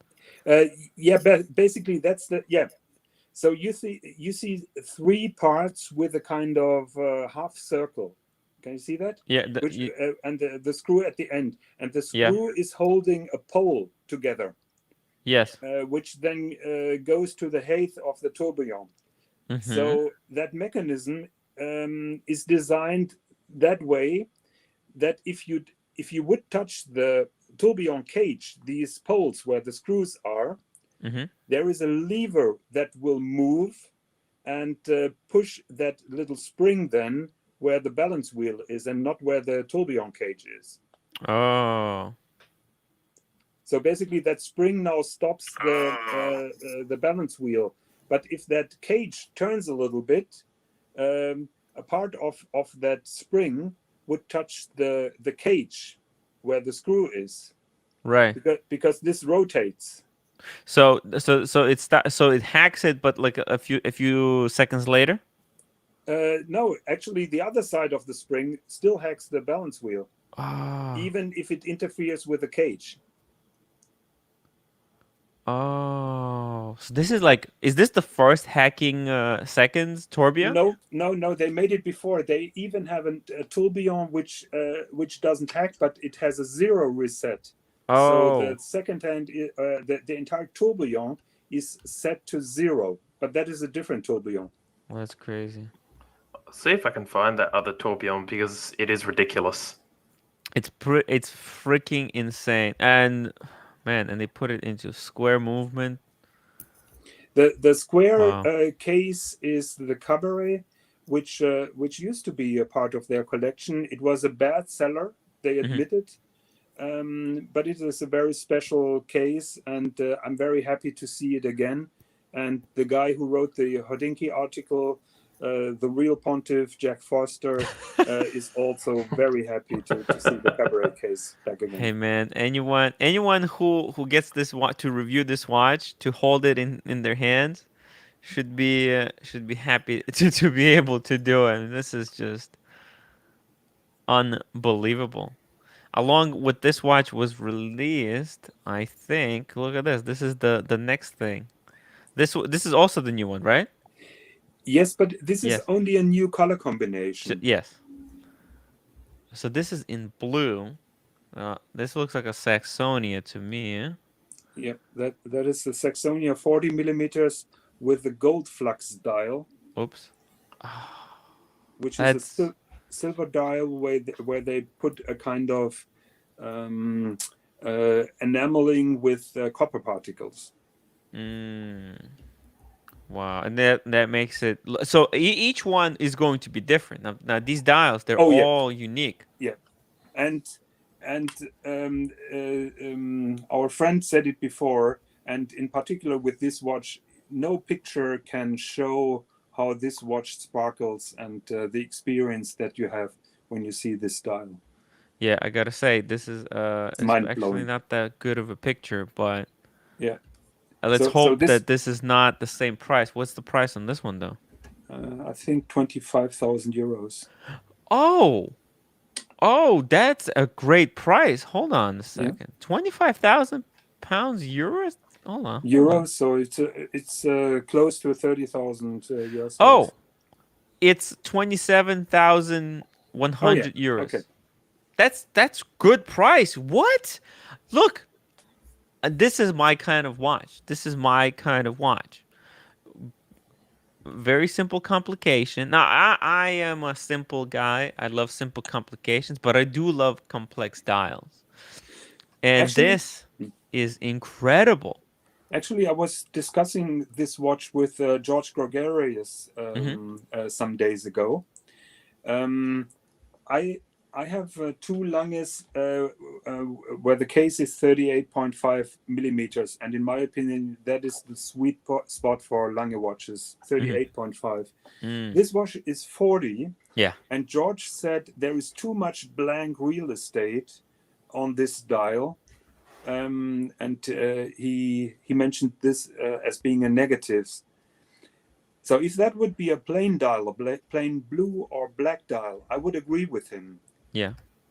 But the effect here of the of these copper particles that are glittering, it's like you complain having a huge TV screen at home that it's too big.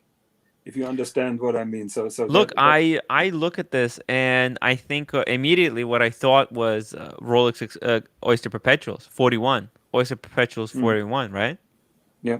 Now the way Rolex did is by making these markers a little bit thicker, but I think Explore the Oyster Perpetuals, they got just plain dials. That's why they need the help of the markers. Yes. But this is a beautiful dial. If anything, you want to take away as much material as possible to leave more for the person wearing it to enjoy. I mean, you look at that. It is just gorgeous. My only hope would be see, now we are in the new world order, so to speak. Oh dear God! I would hope. Where is this going? Can you imagine if this was selling used Danger. for 20,000? I mean, that's my hope. But unfortunately, this is not going to sell under retail, is it? As far as I know, those are boutique exclusives, but I may be wrong. Here we go, boutique exclusive. They're gonna be impossible to get, man. So these gold flux dials used to be boutiques, boutique only. Let me check Hodinkee what they say. I think there is no mentioning. I hope that in 20 years the prices on these will drop to something low, like it will be forgotten hobby, and we'll be able to pick these up for 10,000. That's my hope. Good luck waiting for that. Can I dream? Can I dream? It's beautiful. Do I think 40 is too big? 38. That's a Daytona size. Actually, it's a 40 is not too bad. I gotta be honest. It's okay. 40 is acceptable. Perf, what do you think? 40? Are you Perf, do you have any dress watches? Not currently. I am looking at it, but I have to say, after seeing the new Lange releases, I know where I'm going in terms of Lange or Patek.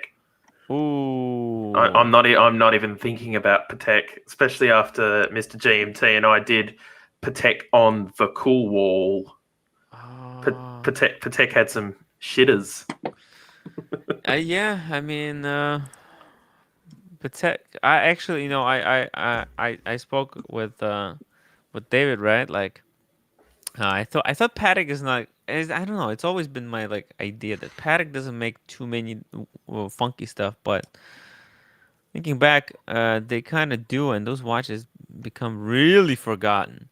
But I think 6006 is one of those that are not too quirky. They're quirky, but they're not borderline what is that? Odysseus? What's the other watch? Yeah, the Odysseus range from Lange. It's definitely in my opinion not Lange's finest hour. And Patek has Neptune. I think Neptune. Patek has Neptune, and there's people who hope that it will rebound, but I don't think that watch is ever coming back. Yeah, the Patek 494718. Oh, that's dreadful. Yeah. So Tim, something happened. What's up? Hodinkee made a mistake. What? Are you still on Hodinkee? Yes. I think they mentioned the price of 27. Yes.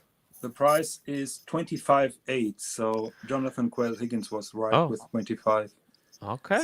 So 25. 25.8 is on Lange's webpage. Oh, maybe that's this is going to be sold from Hodinky upsell. Oh, Mr. GMT. Hey guys, Tim, did you get my super chat or did I fike it up again? I think the second one. Yeah, I didn't see it. I didn't No. see it. Have him send another one. That way you'll get Have you called your credit card company? Maybe you bought some Mings. Oh, was it the one for $100? No. I'm glad we didn't ask David about Ming. He probably would have said, "Who? What?" I was just dreading Marco saying, just having a light bulb moment, going, "Oh, let's ask him about Ming."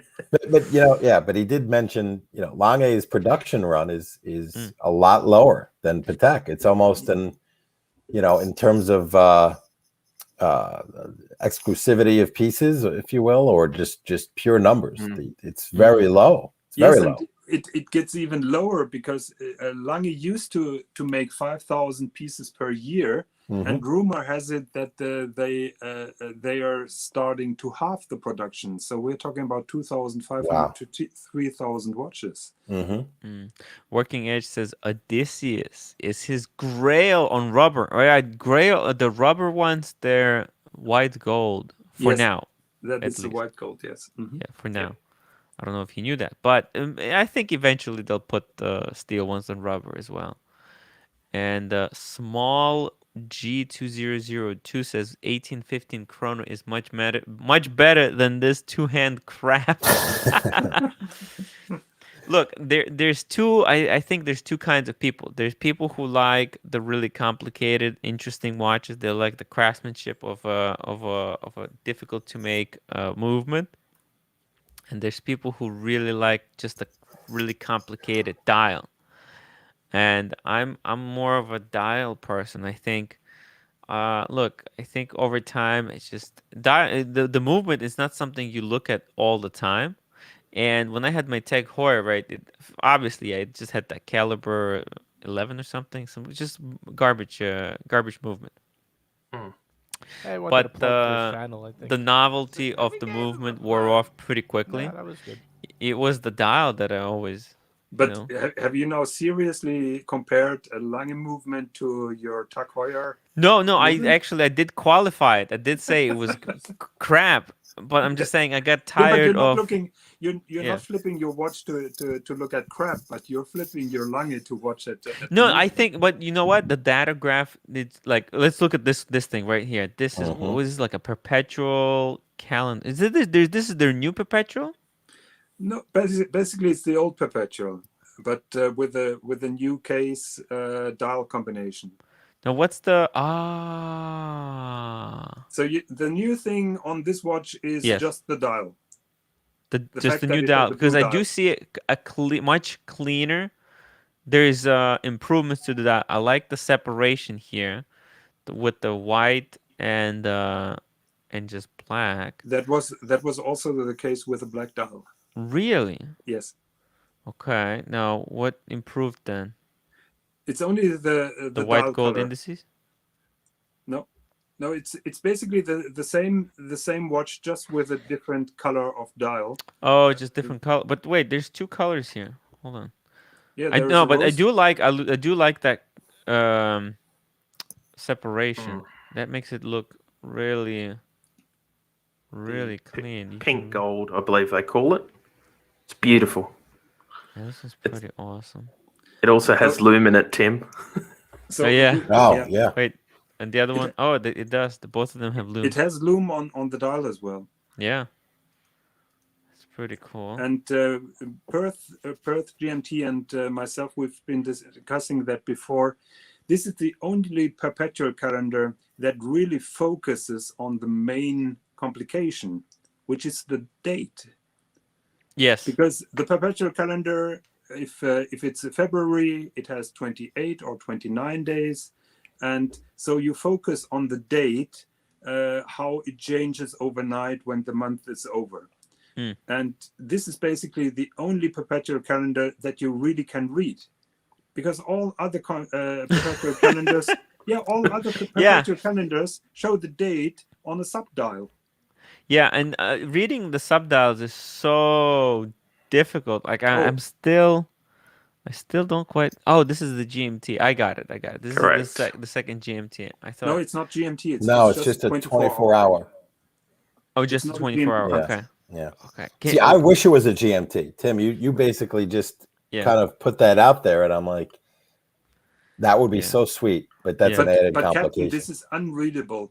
I need a watchmaker loop to adjust my watch. You know that I have the perpetual calendar. Yes. And I need a loop to see those little hands. And we're not talking about the leap year indicator, which is on the right side. Oh yeah, the leap indicator. Oh wow. Okay. I mean, if you forget if this is a leap year, I mean, how many perpetuals have leap year indicators, Tim? Yeah, I mean, it's this is pretty crazy. Also, with the big date, the leap year is gonna be. I mean, how often do you use that? Exactly. You don't. Yeah. Never. Yeah, I think it's just it is a visual representation, but this will ensure that your date jumps over correctly during that leap year. Yes. But still, I mean, it's all of the basically the reason you have all of these functions is just to ensure that you have a date that's going to be set correctly every day. This is what all these complications are for. They're not really, you're not going to be checking if it's Saturday, whether it's March. All of these subdials, their job is to keep the date that's at the top at the right date. It's just, that's all. Tim, can you draw a line between the center of the left subdial and the right subdial? No. Like, too bad, because with the pencil, like bust out with a pencil. I wish I could. That'd be really nice. If you, draw an imaginary one. Yeah. I just wanted to use his PowerPoint skills. I don't know about Tim, but I forget the day and the month I'm in more often than I'd like to admit. Maybe I can. Let's try. Today's Wednesday, right? Today's Thursday in my books.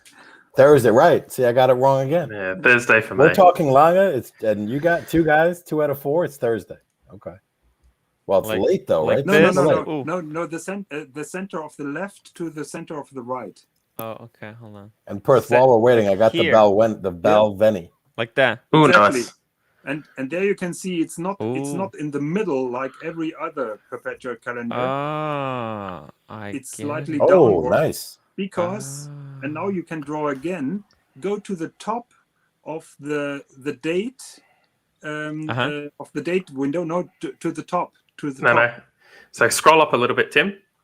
Yeah, to the top of the watch. I'm learning how to use this thing, guys. Give me a break. This could be dangerous. You're gonna be now. You got a new toy. Hold on, I had to put it higher. Okay, here we go. You see the date window? Yes. Yep. Between 2 and 5. Right.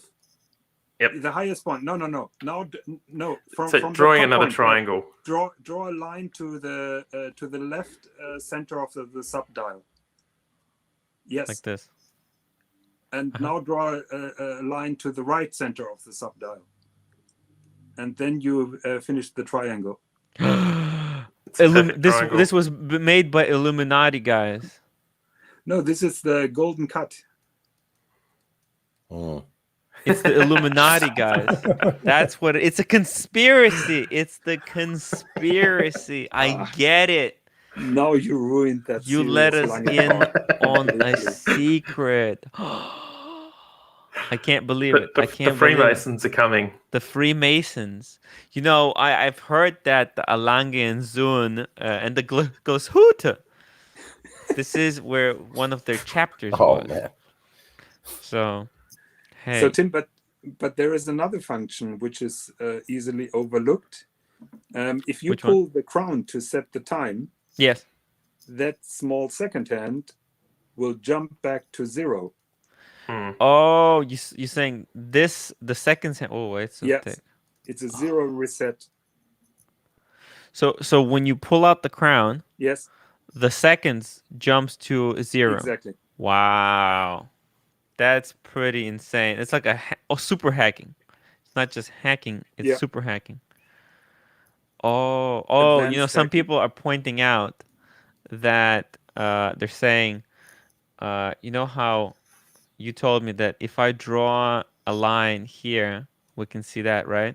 But some people are pointing out that if I draw a circle here, and then if I draw a circle here, and if I draw I know where this is like a going. line around here, that there another we can see another thing, and so Not affected with a T-shirt.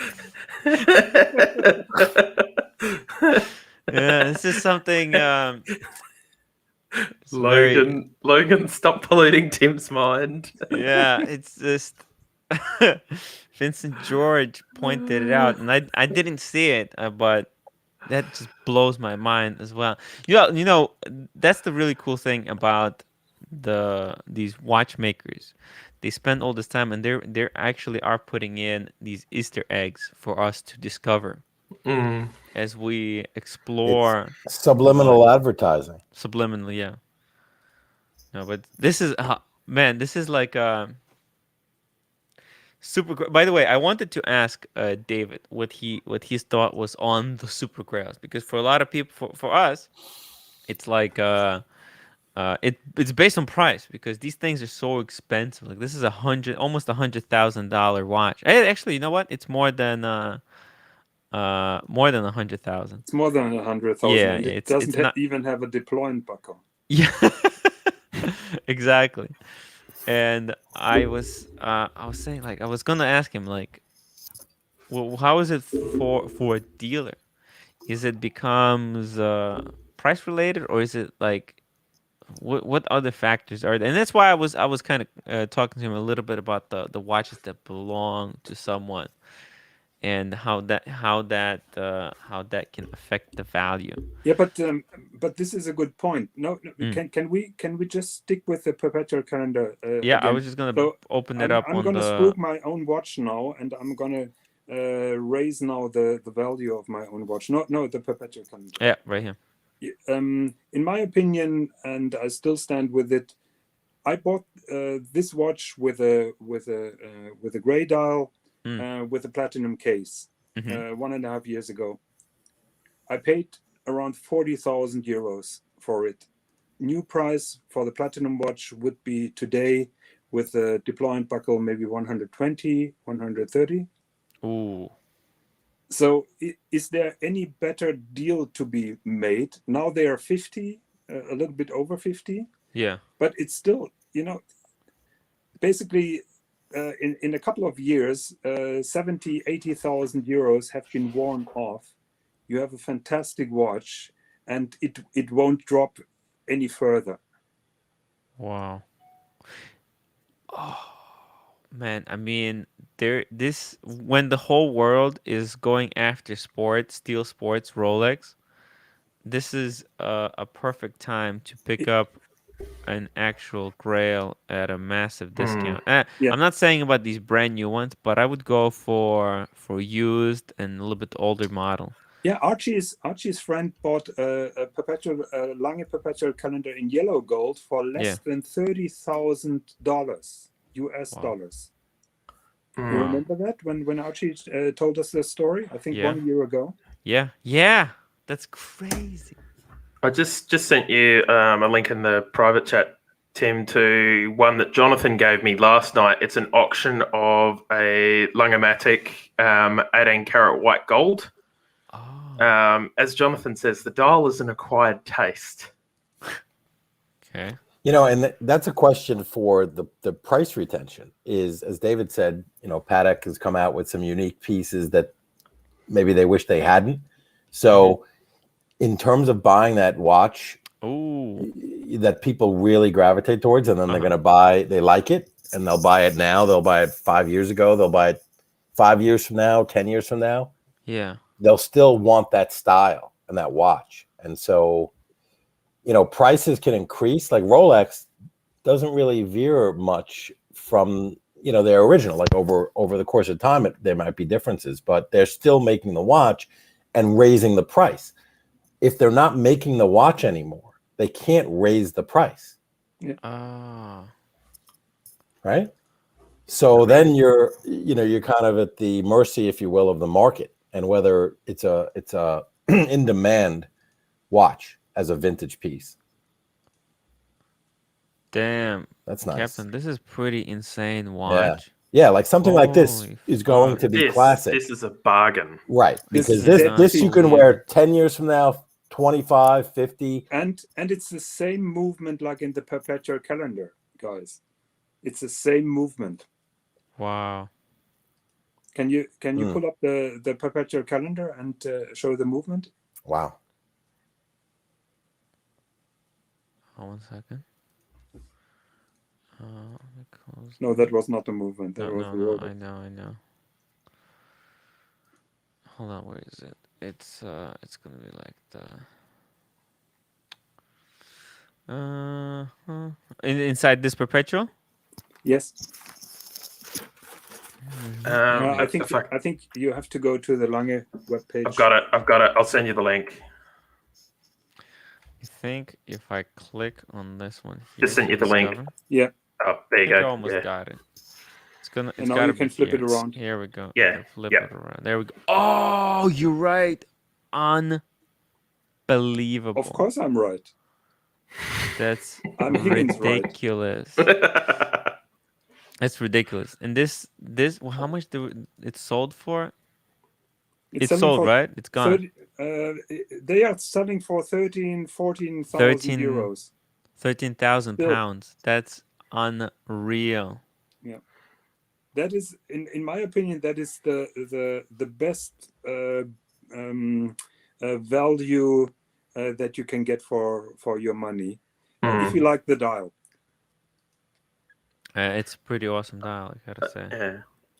And I own this watch. Wow. Hey man, that's fucking amazing. Fucking amazing.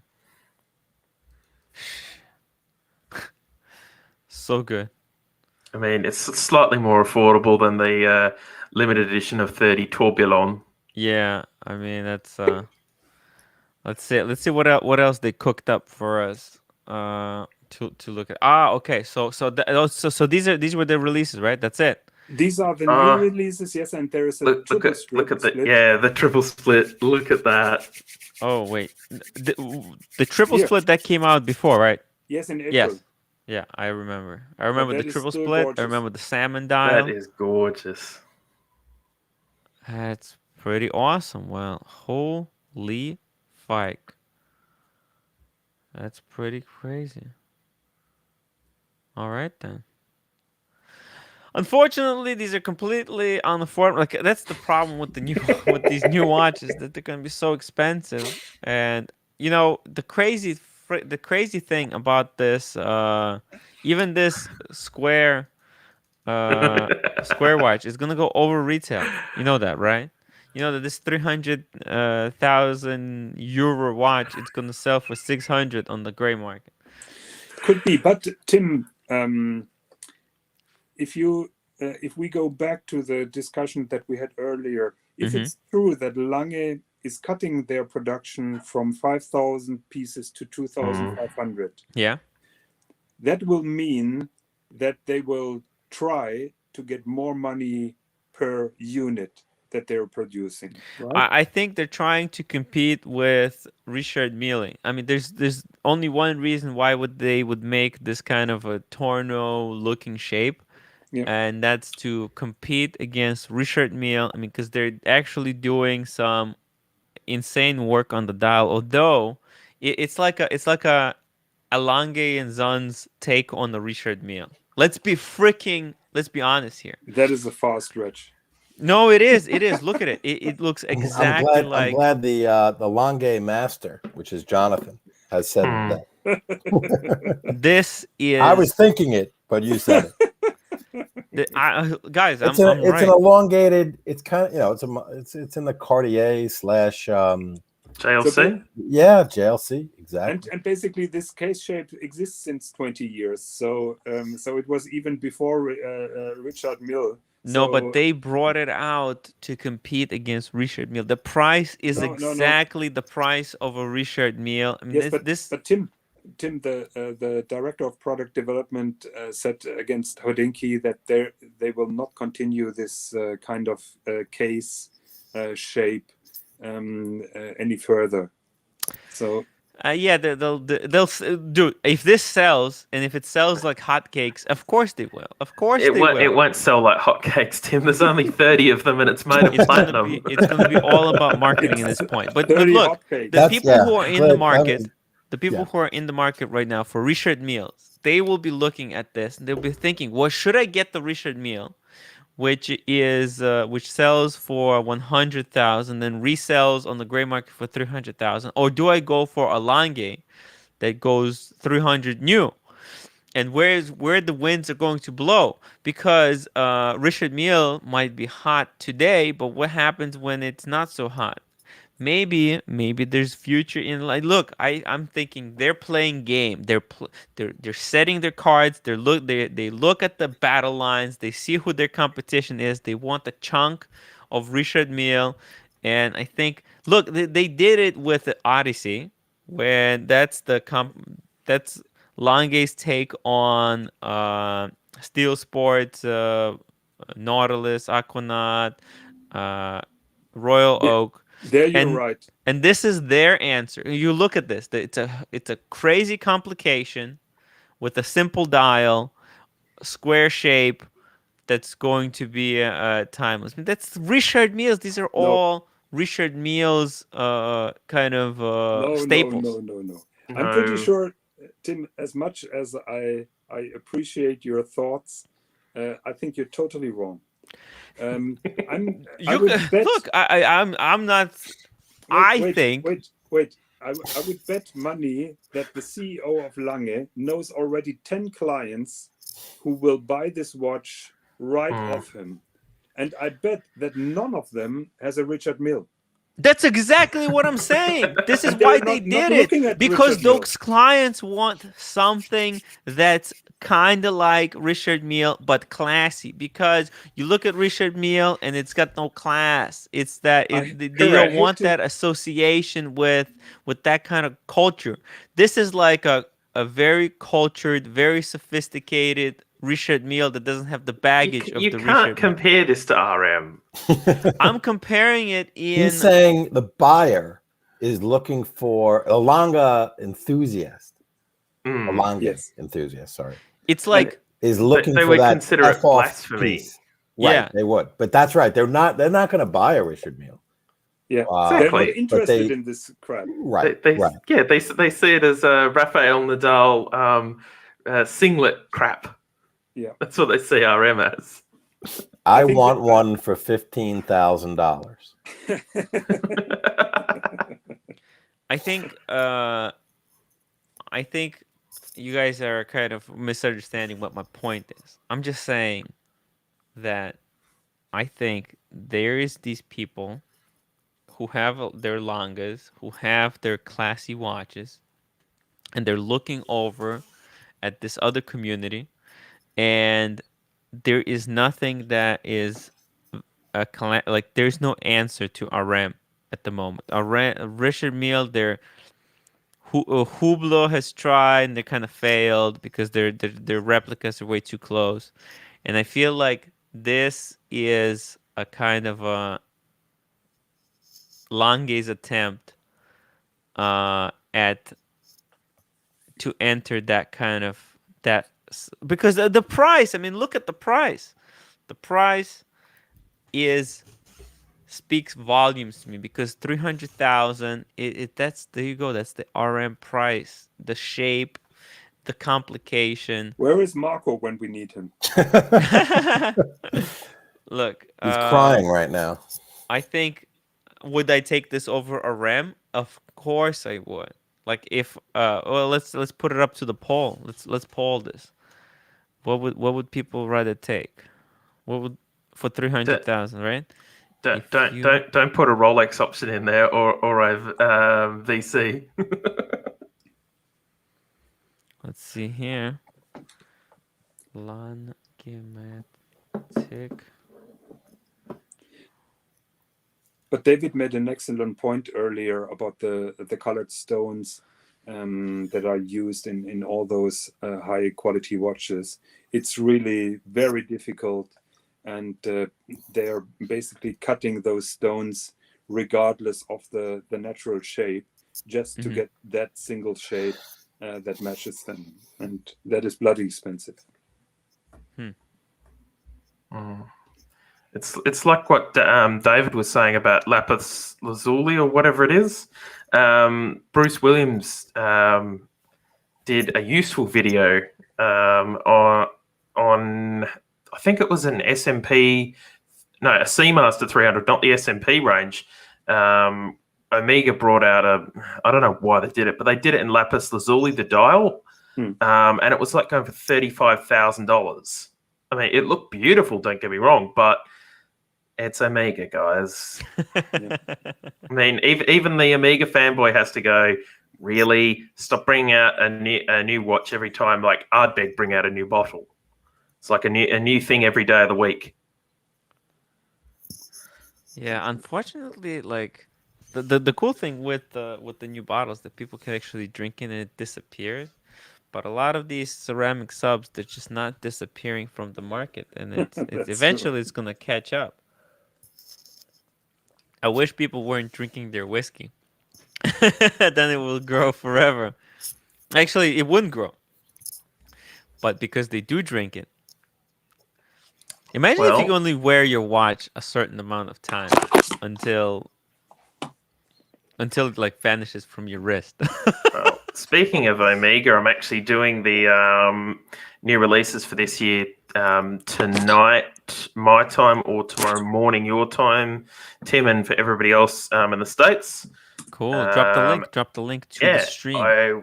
I will. 2 secs. I'll just bring it up. So I am definitely going to cover the new SMP because I love it. The Tokyo 2020 SMP. I love it. I know a lot of people go, you can't have that. You got to have the Great White. Perf, what do you think? We got a comment from Climb Farmer. He says the new Omega reference. What do you think of the new Omega reference? 2662763.85999.94. Let me copy and paste this. Yeah, see what comes up. This is the thing that annoys me no end with Omega. I mean, please be normal. I sent you a link for the captain, because the captain said he wanted the Lange for $15,000. That's actually very interesting. It's a take on this Lange that we're looking at right now. Just simplified and at the fraction of the cost. Bam. Ooh, look at this. Oh, I have cookies now. I tried to open this, Jonathan. Oh. Allow all? Okay. Clive, that reference number isn't checking out. Is it multiple squished together, or it was a joke? It was a joke. It was not a. I know. I was just messing with him. So yeah. Good. Hey, Captain, what do you think? Oh, that's interesting. That's interesting. Yeah.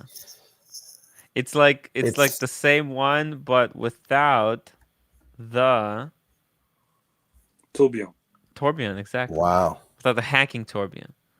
I think that's a beautiful dress piece. I think that's it's a winner chicken dinner. It's like a Patek 5111. Yep, that's different. Yep. With the date, yeah, because 5111 doesn't have a date, but this guy. Yeah, and you can also see the hour markers there.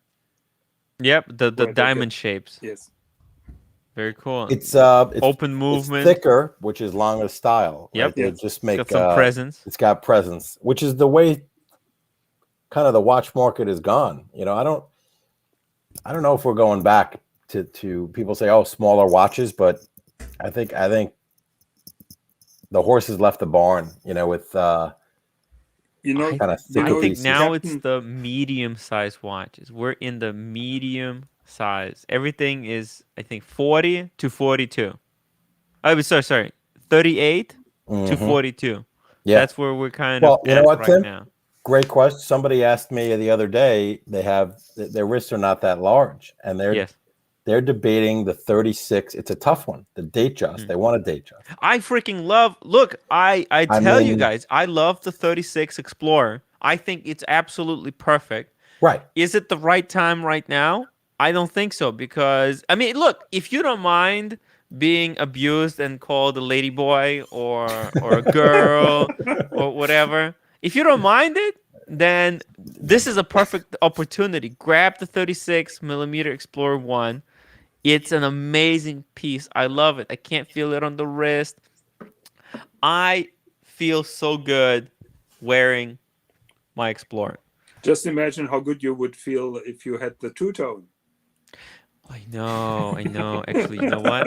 Let me bring out the counter. Actually, I can. Oh, can I activate it? That's Oh, edit true. stream.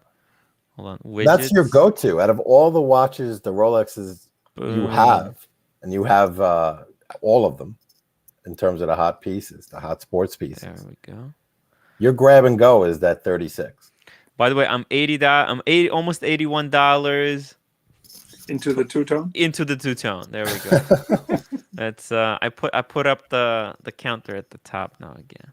Now this is only counts the donations that are done through the what's it called, the link below the stream. So you actually have to click and it says donate directly to Tim. That yeah. So if you guys are enjoying the stream, make sure to leave a thumbs up.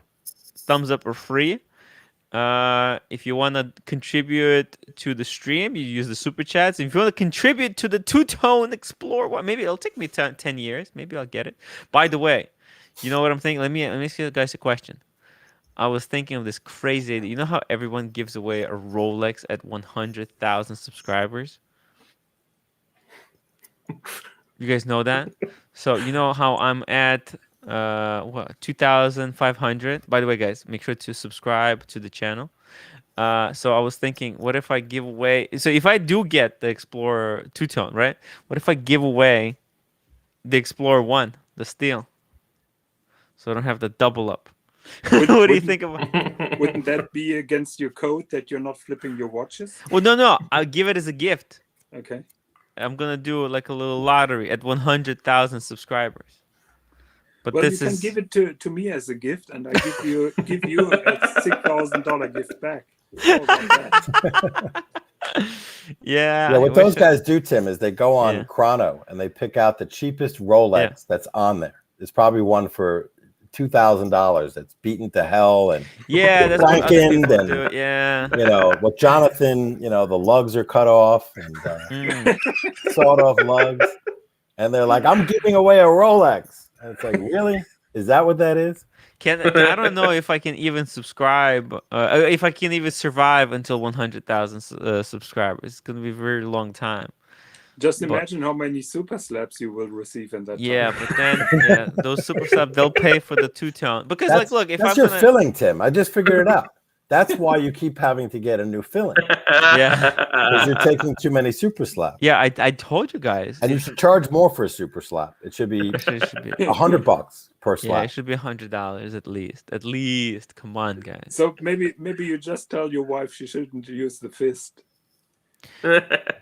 Watch Ink says, Tim, you should keep the steel and add a two-tone. Trust me, you won't regret it.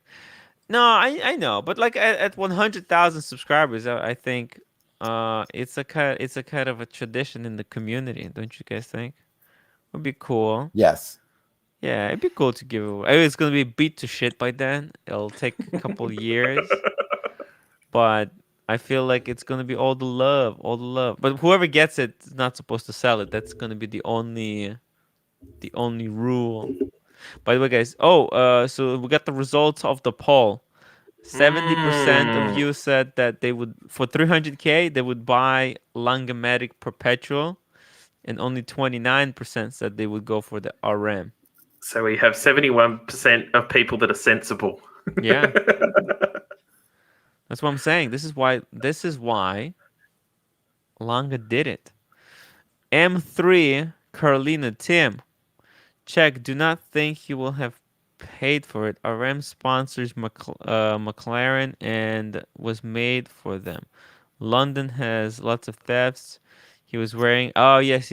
Do not think thieves will know value. Yeah, Lando Norris is watch got pinched. I must say, we don't have that. Well, I mean, in Australia, any of that sort of stuff, it's not like the Met where they seem to be Twitter police, but rather than catching proper criminals. Dylan Smith and Tim can do a flying pig giveaway when he reaches 100K. I can give flying pigs away today. It's no problem. Quicker than draw. Tim, I'd buy 2 Zeitwerks over strike time and 1 without. Zeitwerk. Man. Zeitwerk. Yeah. How do you say it? Zeitwerk. Zeitwerk. No, Zeitwerk with a Zeitwerk. Zeitwerk. Zeitwerk. There's no W in German, Tim. It's like BMW is pronounced BMW. BMW. Zeitwerk with a V, kind of pronounced like with a V. Correct. Very good. Thank you. Please, Tim, say again Glashütte, and you get a super. Glashütte.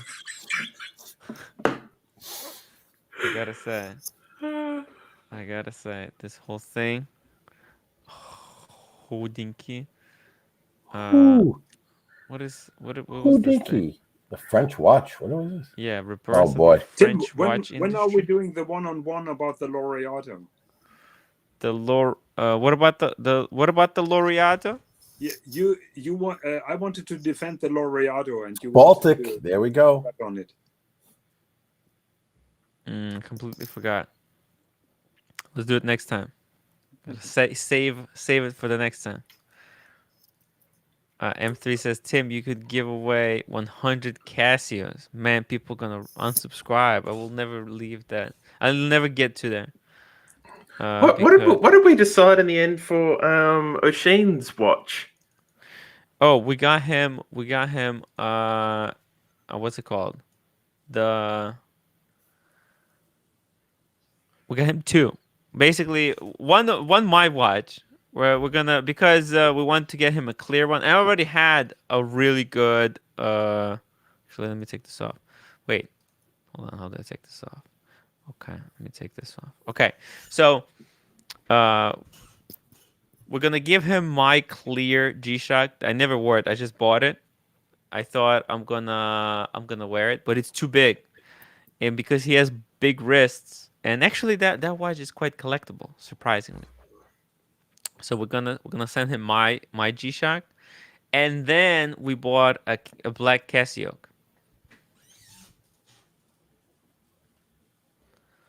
So when is Watch Gringa coming to your channel? Oh, someday. I think I'm gonna do one of these pre-shows, and she'll probably join. Yeah. Well, those were amazing shows yesterday, I must say. It was crazy, yeah. And that is your and Marco's work. So my hat off, and that is all just because of you guys.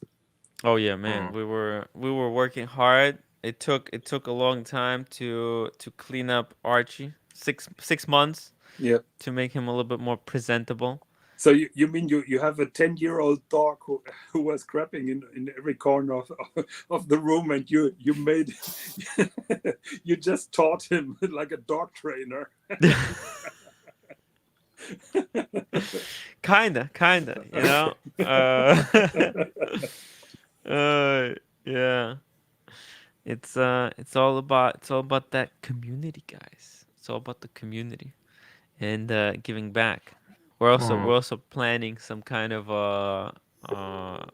charity stream in the near future. Mm-hmm. That's gonna be really, really good. So for Timepiece Gentlemen.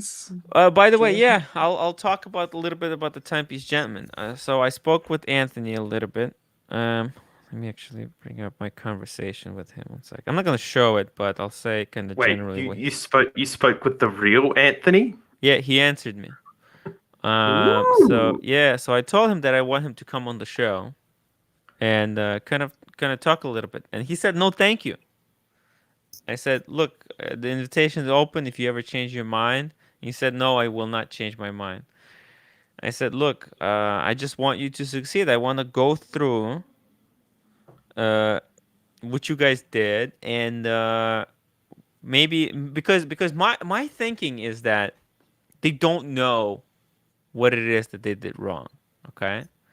And I think that that's gonna hurt them because when Anthony made that apology video, I thought it was a non-apology video, and I don't know if he knows that. And in my analysis, now I don't know if he's gonna take it lightly or whatever, but I'm just saying the sentiment that a lot of people will have, and I would like him to come onto the show, Mm.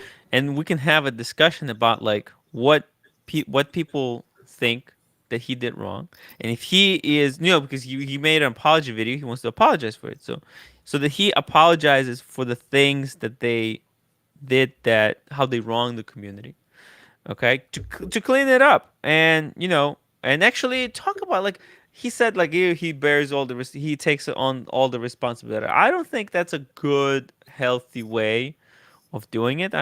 Look, there's everyone kind of bears some responsibility. I don't think it's fair to Anthony. I don't think it's fair to Marco, and whatever the hell they how they messed it up.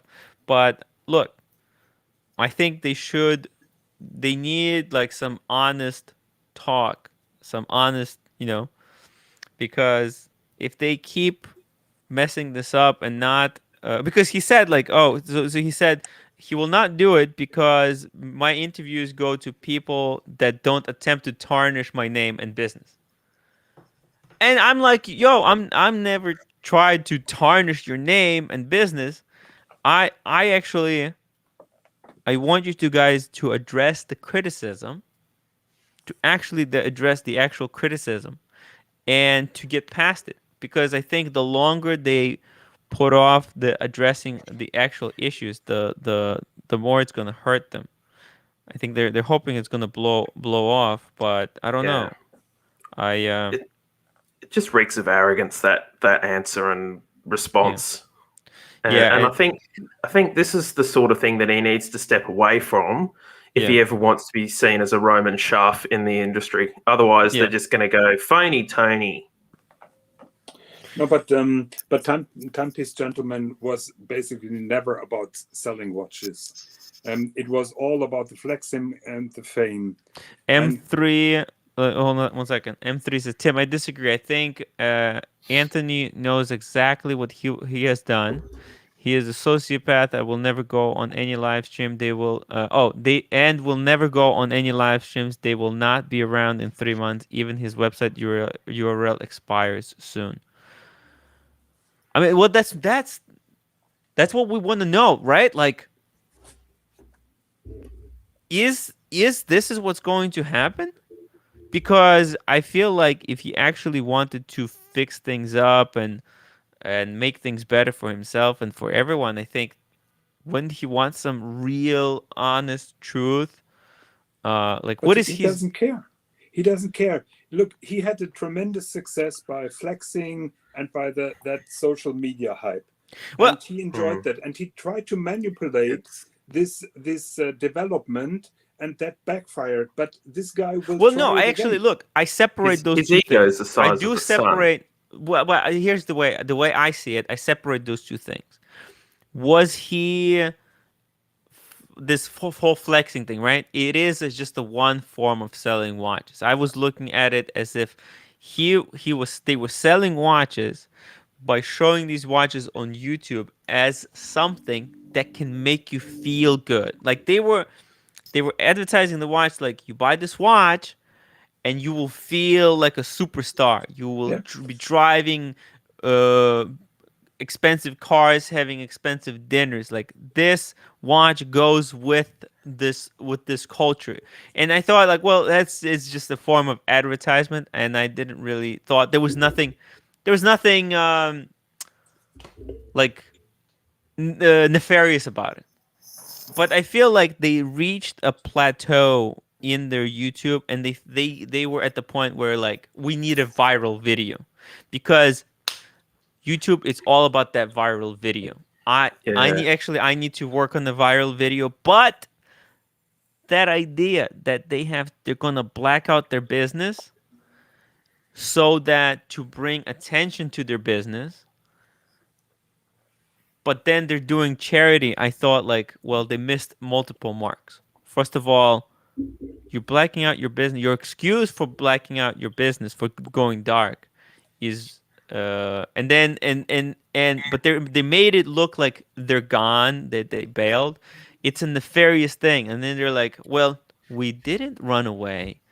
We were actually doing charity. Is and sitting on yachts and playing games with Lame. Archie. Yeah. I mean, they were playing games. I mean, it's stupid. It's stupid. It's immature. It was whoever gave them that idea is not a marketing genius. No. It was very like, for example, if they shut their business down to rebrand, to open a new location, that could be like, yeah, you know what? That could kind of work, because it's not so.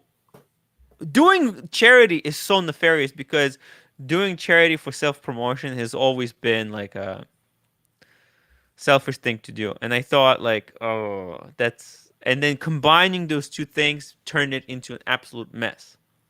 I feel like if they did open a new location, I think it wouldn't be so bad. But yeah, but those kind of people are not interested in learning from their mistakes. They're just interested in their success, and they will repeat it just in a different kind of way. Well, I'm hoping that maybe they learned the lesson. Maybe they will not. Well, a lot of people are only concerned about their own success. I just think that there are good ways to become successful. And then there are stupid ways to become successful, right? Like that was absolutely moronic way of trying to create a viral video. They successfully became unsuccessful. Well, yeah, they successfully they royally fucked up. I mean, look, like creating a viral video is not easy. And this is like, if they ask me like, oh, is this a good idea? I would say this is not going to. If this is going to create a viral video, it will be the kind of viral video that will destroy your business. You know, like there are viral videos of like, man, there's like people like, you know, like a Karen that goes crazy, right? Like that kind of viral. This is like what they did. They created a viral video where they're acting like a Karen. And there's two ways that this Karen can come back from this. One, they can sincerely apologize and fix the problems. Go to a rehab center, and you know, there's actual things that a person can do to become better. I think people can change. I believe that people can change, and they could be. They're very good with YouTube already. They have skills. I think they can redeem themselves. I think their YouTube channel. A lot of people were enjoying their YouTube channel. I hope that other people can continue doing it. Do they look like sociopaths? As M3 says, he will never learn. He is an arrogant and look at Exactly. Is narcissist maybe more I mean, I don't want it's hard to get into the psychology I don't know. definitions. We can try to read people. Right. But unless I sit down and try to understand, we will never know. Yeah. It's fun. We need WatchGringer for a proper analysis. They definitely look like. We could people say that I look like a crazy person as well. Am I crazy? Yes, I am. It's a fact. Everyone's a little crazy. Yeah. Come on. So yeah. But Tim, if he came on the show, I guess he's saying he doesn't want to go into a lion's den, and you're basically saying no. Regardless of all the discussion, I'm going to be objective, and I really want to find out and give you an opportunity to redeem yourself, perhaps, if it's even possible. It's probably a bridge too far. And he's made probably his bed. saying He needs to lay in it. right.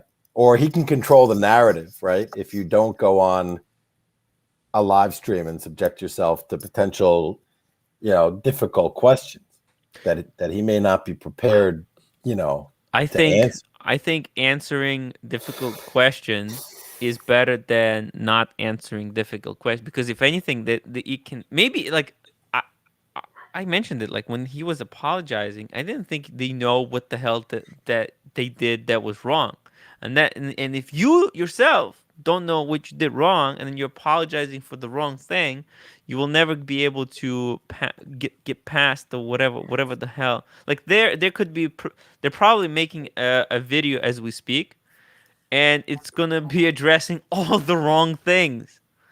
I think if they were fair dinkum and ever wanted to recover, Tim, I think they'd have to put a video out saying, so and so has I've demoted myself, or I'm stepping back. I'm taking the fall for this stunt. I mean, it's one thing to say sorry, but I mean, it's another. If imagine if a company like ExxonMobil did some prank like this, some executive would come out publicly and take the fall and leave, or resign, or get sacked. I mean, it's one thing to say sorry, but it's another thing to actually make meaningful change in the eyes of the public. And I think actually, like, having a discussion with someone can actually be very helpful. But when he said he doesn't go onto streams of other people who were critical of him, he's just full of his own importance. well, yeah, that's not a good. That's gonna hurt him in the long term, because he's not gonna know what the other side thinks. And I'm actually like, I'm trying to be very subjective. Like when I was doing an analysis of his apology, I was just trying to raise awareness of what people can interpret this, or how they can misinterpret his apology.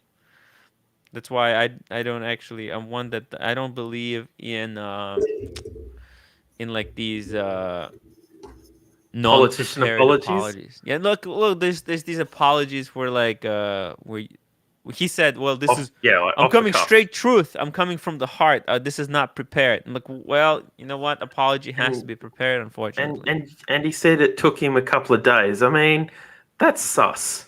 I'm Right. sorry, but it doesn't take me a couple of days. And I'm sorry. This is just a fact. He will not get past this until he apologizes for the things he done wrong. The people who want to hate him, they will have a reason to do it for the rest of his life. And it's like, that's just a fact. It's a fact. Exactly. If they don't apologize, they will never get past this. And if he doesn't want to address it, like, then it's gonna be really hurtful to his business. I know. We're all waiting for how this situation is going to resolve. Maybe so. I think next week they have a video scheduled, but I don't know. They might not come back. Is their website up? No, it's not. Last time I checked, unless they seem to be taking it up and down in like 12-hour increments or something stupid. Really? But then again, if they keep putting it up and down, aren't they just doing what they did before, basically? Okay, it's up. It's up. Oh, now they fixed it. They fixed the thing. The pricing. The pricing is fixed, at least. That was ridiculous. Yeah. Any good lawyer could have. Yeah, if you did that in Australia, you would be sued for false or misleading advertising. Absolutely. Whoa. Here as well. And that was just another dodgy thing. Yeah. As M3 Carlino says, pricing fraud. Yeah, it's just an evidence that he didn't learn. So he pulled the next stunt, misleading the people or just shouting out for quick headlines. Yeah, just a quick response to Russell996, who says, apology was fine with me, live and let live. It was fine with a certain number of people, but it wasn't fine with a lot of people. and that's the problem. The percentage. It's all about the percentage. But Uh, Tim, yes. would you honestly think that that anything that he could say on a live stream would change your opinion about him, or mine, or Well, no, personally it's as not a about captain? no, it's not about me or him. It's not about me or a lot of people. I think it's about himself. I think they're not realizing it. He needs to clean up some things with himself. I don't think it's gonna change. I don't know if I ever had a clear opinion of him to begin with. To be honest, I haven't watched too much of the show. To me, it was like he was playing a character. Um, but I think Well, I think what's also telling is remember how they changed, as Marco said, they changed the video ID 3 times so they yeah. could muck around with the likes versus dislikes. I mean, what sort of manipulative people are they? I mean, it's the world of the interwebs. It's all about the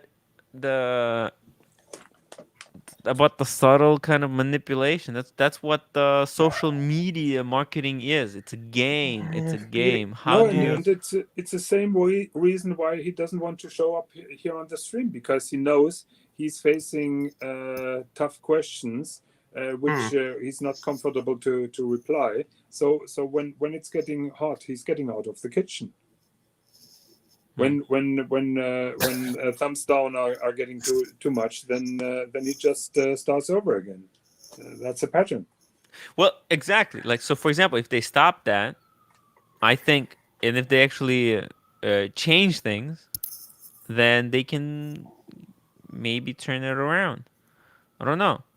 But as one, I know one thing for sure: the way they're trying to come back out of this is not going to work. That's a fact. It's a fact that apology they made was insufficient for a bigger percentage of people than that was needed to push them over the threshold. There is a threshold that they need to overcome, and they're far off. Tim, he said in the apology that that from now on he only wants to be his real me. That I think that was the term that he used. But Yes. nobody was interested in the real Anthony Farrer. Exactly. Everybody was just He's so interested in fake. bragging and driving Lamborghinis and eating $17,000 steaks. He Yes. wouldn't have gone that far if he would have been the real Anthony Farrer, because that would Phony have Tony. Yeah. Well, exactly. I mean, this is the kind of things I would like to ask him. You know, I mean, that's the problem with that pre-written, not written apology is that it sounds like to him maybe it sounds like he's saying all the right things that the apology should have, but he doesn't understand that what he's saying actually doesn't make any sense. That's the problem. He's saying he thinks people want to true him. Well, they don't. They don't. Honest me is not really fun. It's the edibles me that everybody likes. You know, if Tim is The not on super the slap. edible, then nobody wants to watch. It's boring. It's boring. Honest people are boring. I'm sorry. It's just hard truth. Nobody wants to watch the real me. Okay? or Mark or something. Or real, yeah, exactly. You know, they want to see the wacky, or the just somebody who's digging, you know, or the fighting, or The bunny ears. yeah, or the bunny ears, or the debate lord debating. But this reminds me of a certain episode on the Gentleman's Hangout, Tim, Oh, with Frank. Frank Gerard, man, you guys should have been there. Yeah, I was debating with Frank until 4 in the morning, offline. It was amazing. I'm glad that I was able to have that debate live, because a lot of people, they don't really want to debate me. After they seen the debate on the live show, with on the Gentleman's Hangout, that was so good. But because look, I'm not gonna. It's not gonna be easy. I don't promise easy, but tough love. This is what needed right now. I think people wanna roast Timepiece Gentleman, and I think he should just let people roast him, and I think he'll be better. He'll be better afterwards. What do you think, guys? Wouldn't you want to say to him while he's on the live show, "You son of a bitch"? It'll make you feel better once you got that out of your system. You call him an asshole. Well, And then, you must deactivate the comments for sure. what? No. I need the people need to tell It's good for his Anthony soul how if he they feel. sees it. Yeah, maybe then he'll realize the error of his ways. You mean you have It'll- to eat some shit He'll sandwich? feel it. Yeah, sometimes you do. I'd be like, why is it that you can't tell what? Why is it that you don't know what dot over 90 on an Amiga means?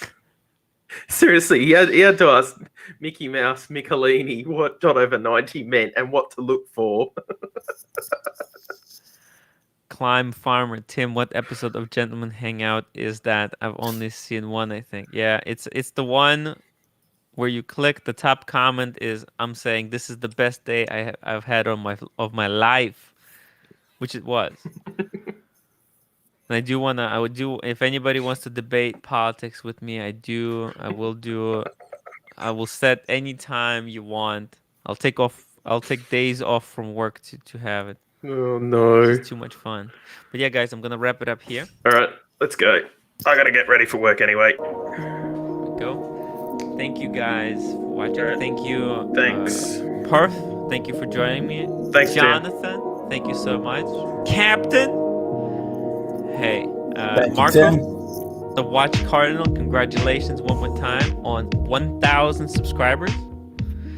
I hope you guys enjoyed this after party after we had David Khalil. I don't know if I'm pronouncing his name right, but what an interesting guy.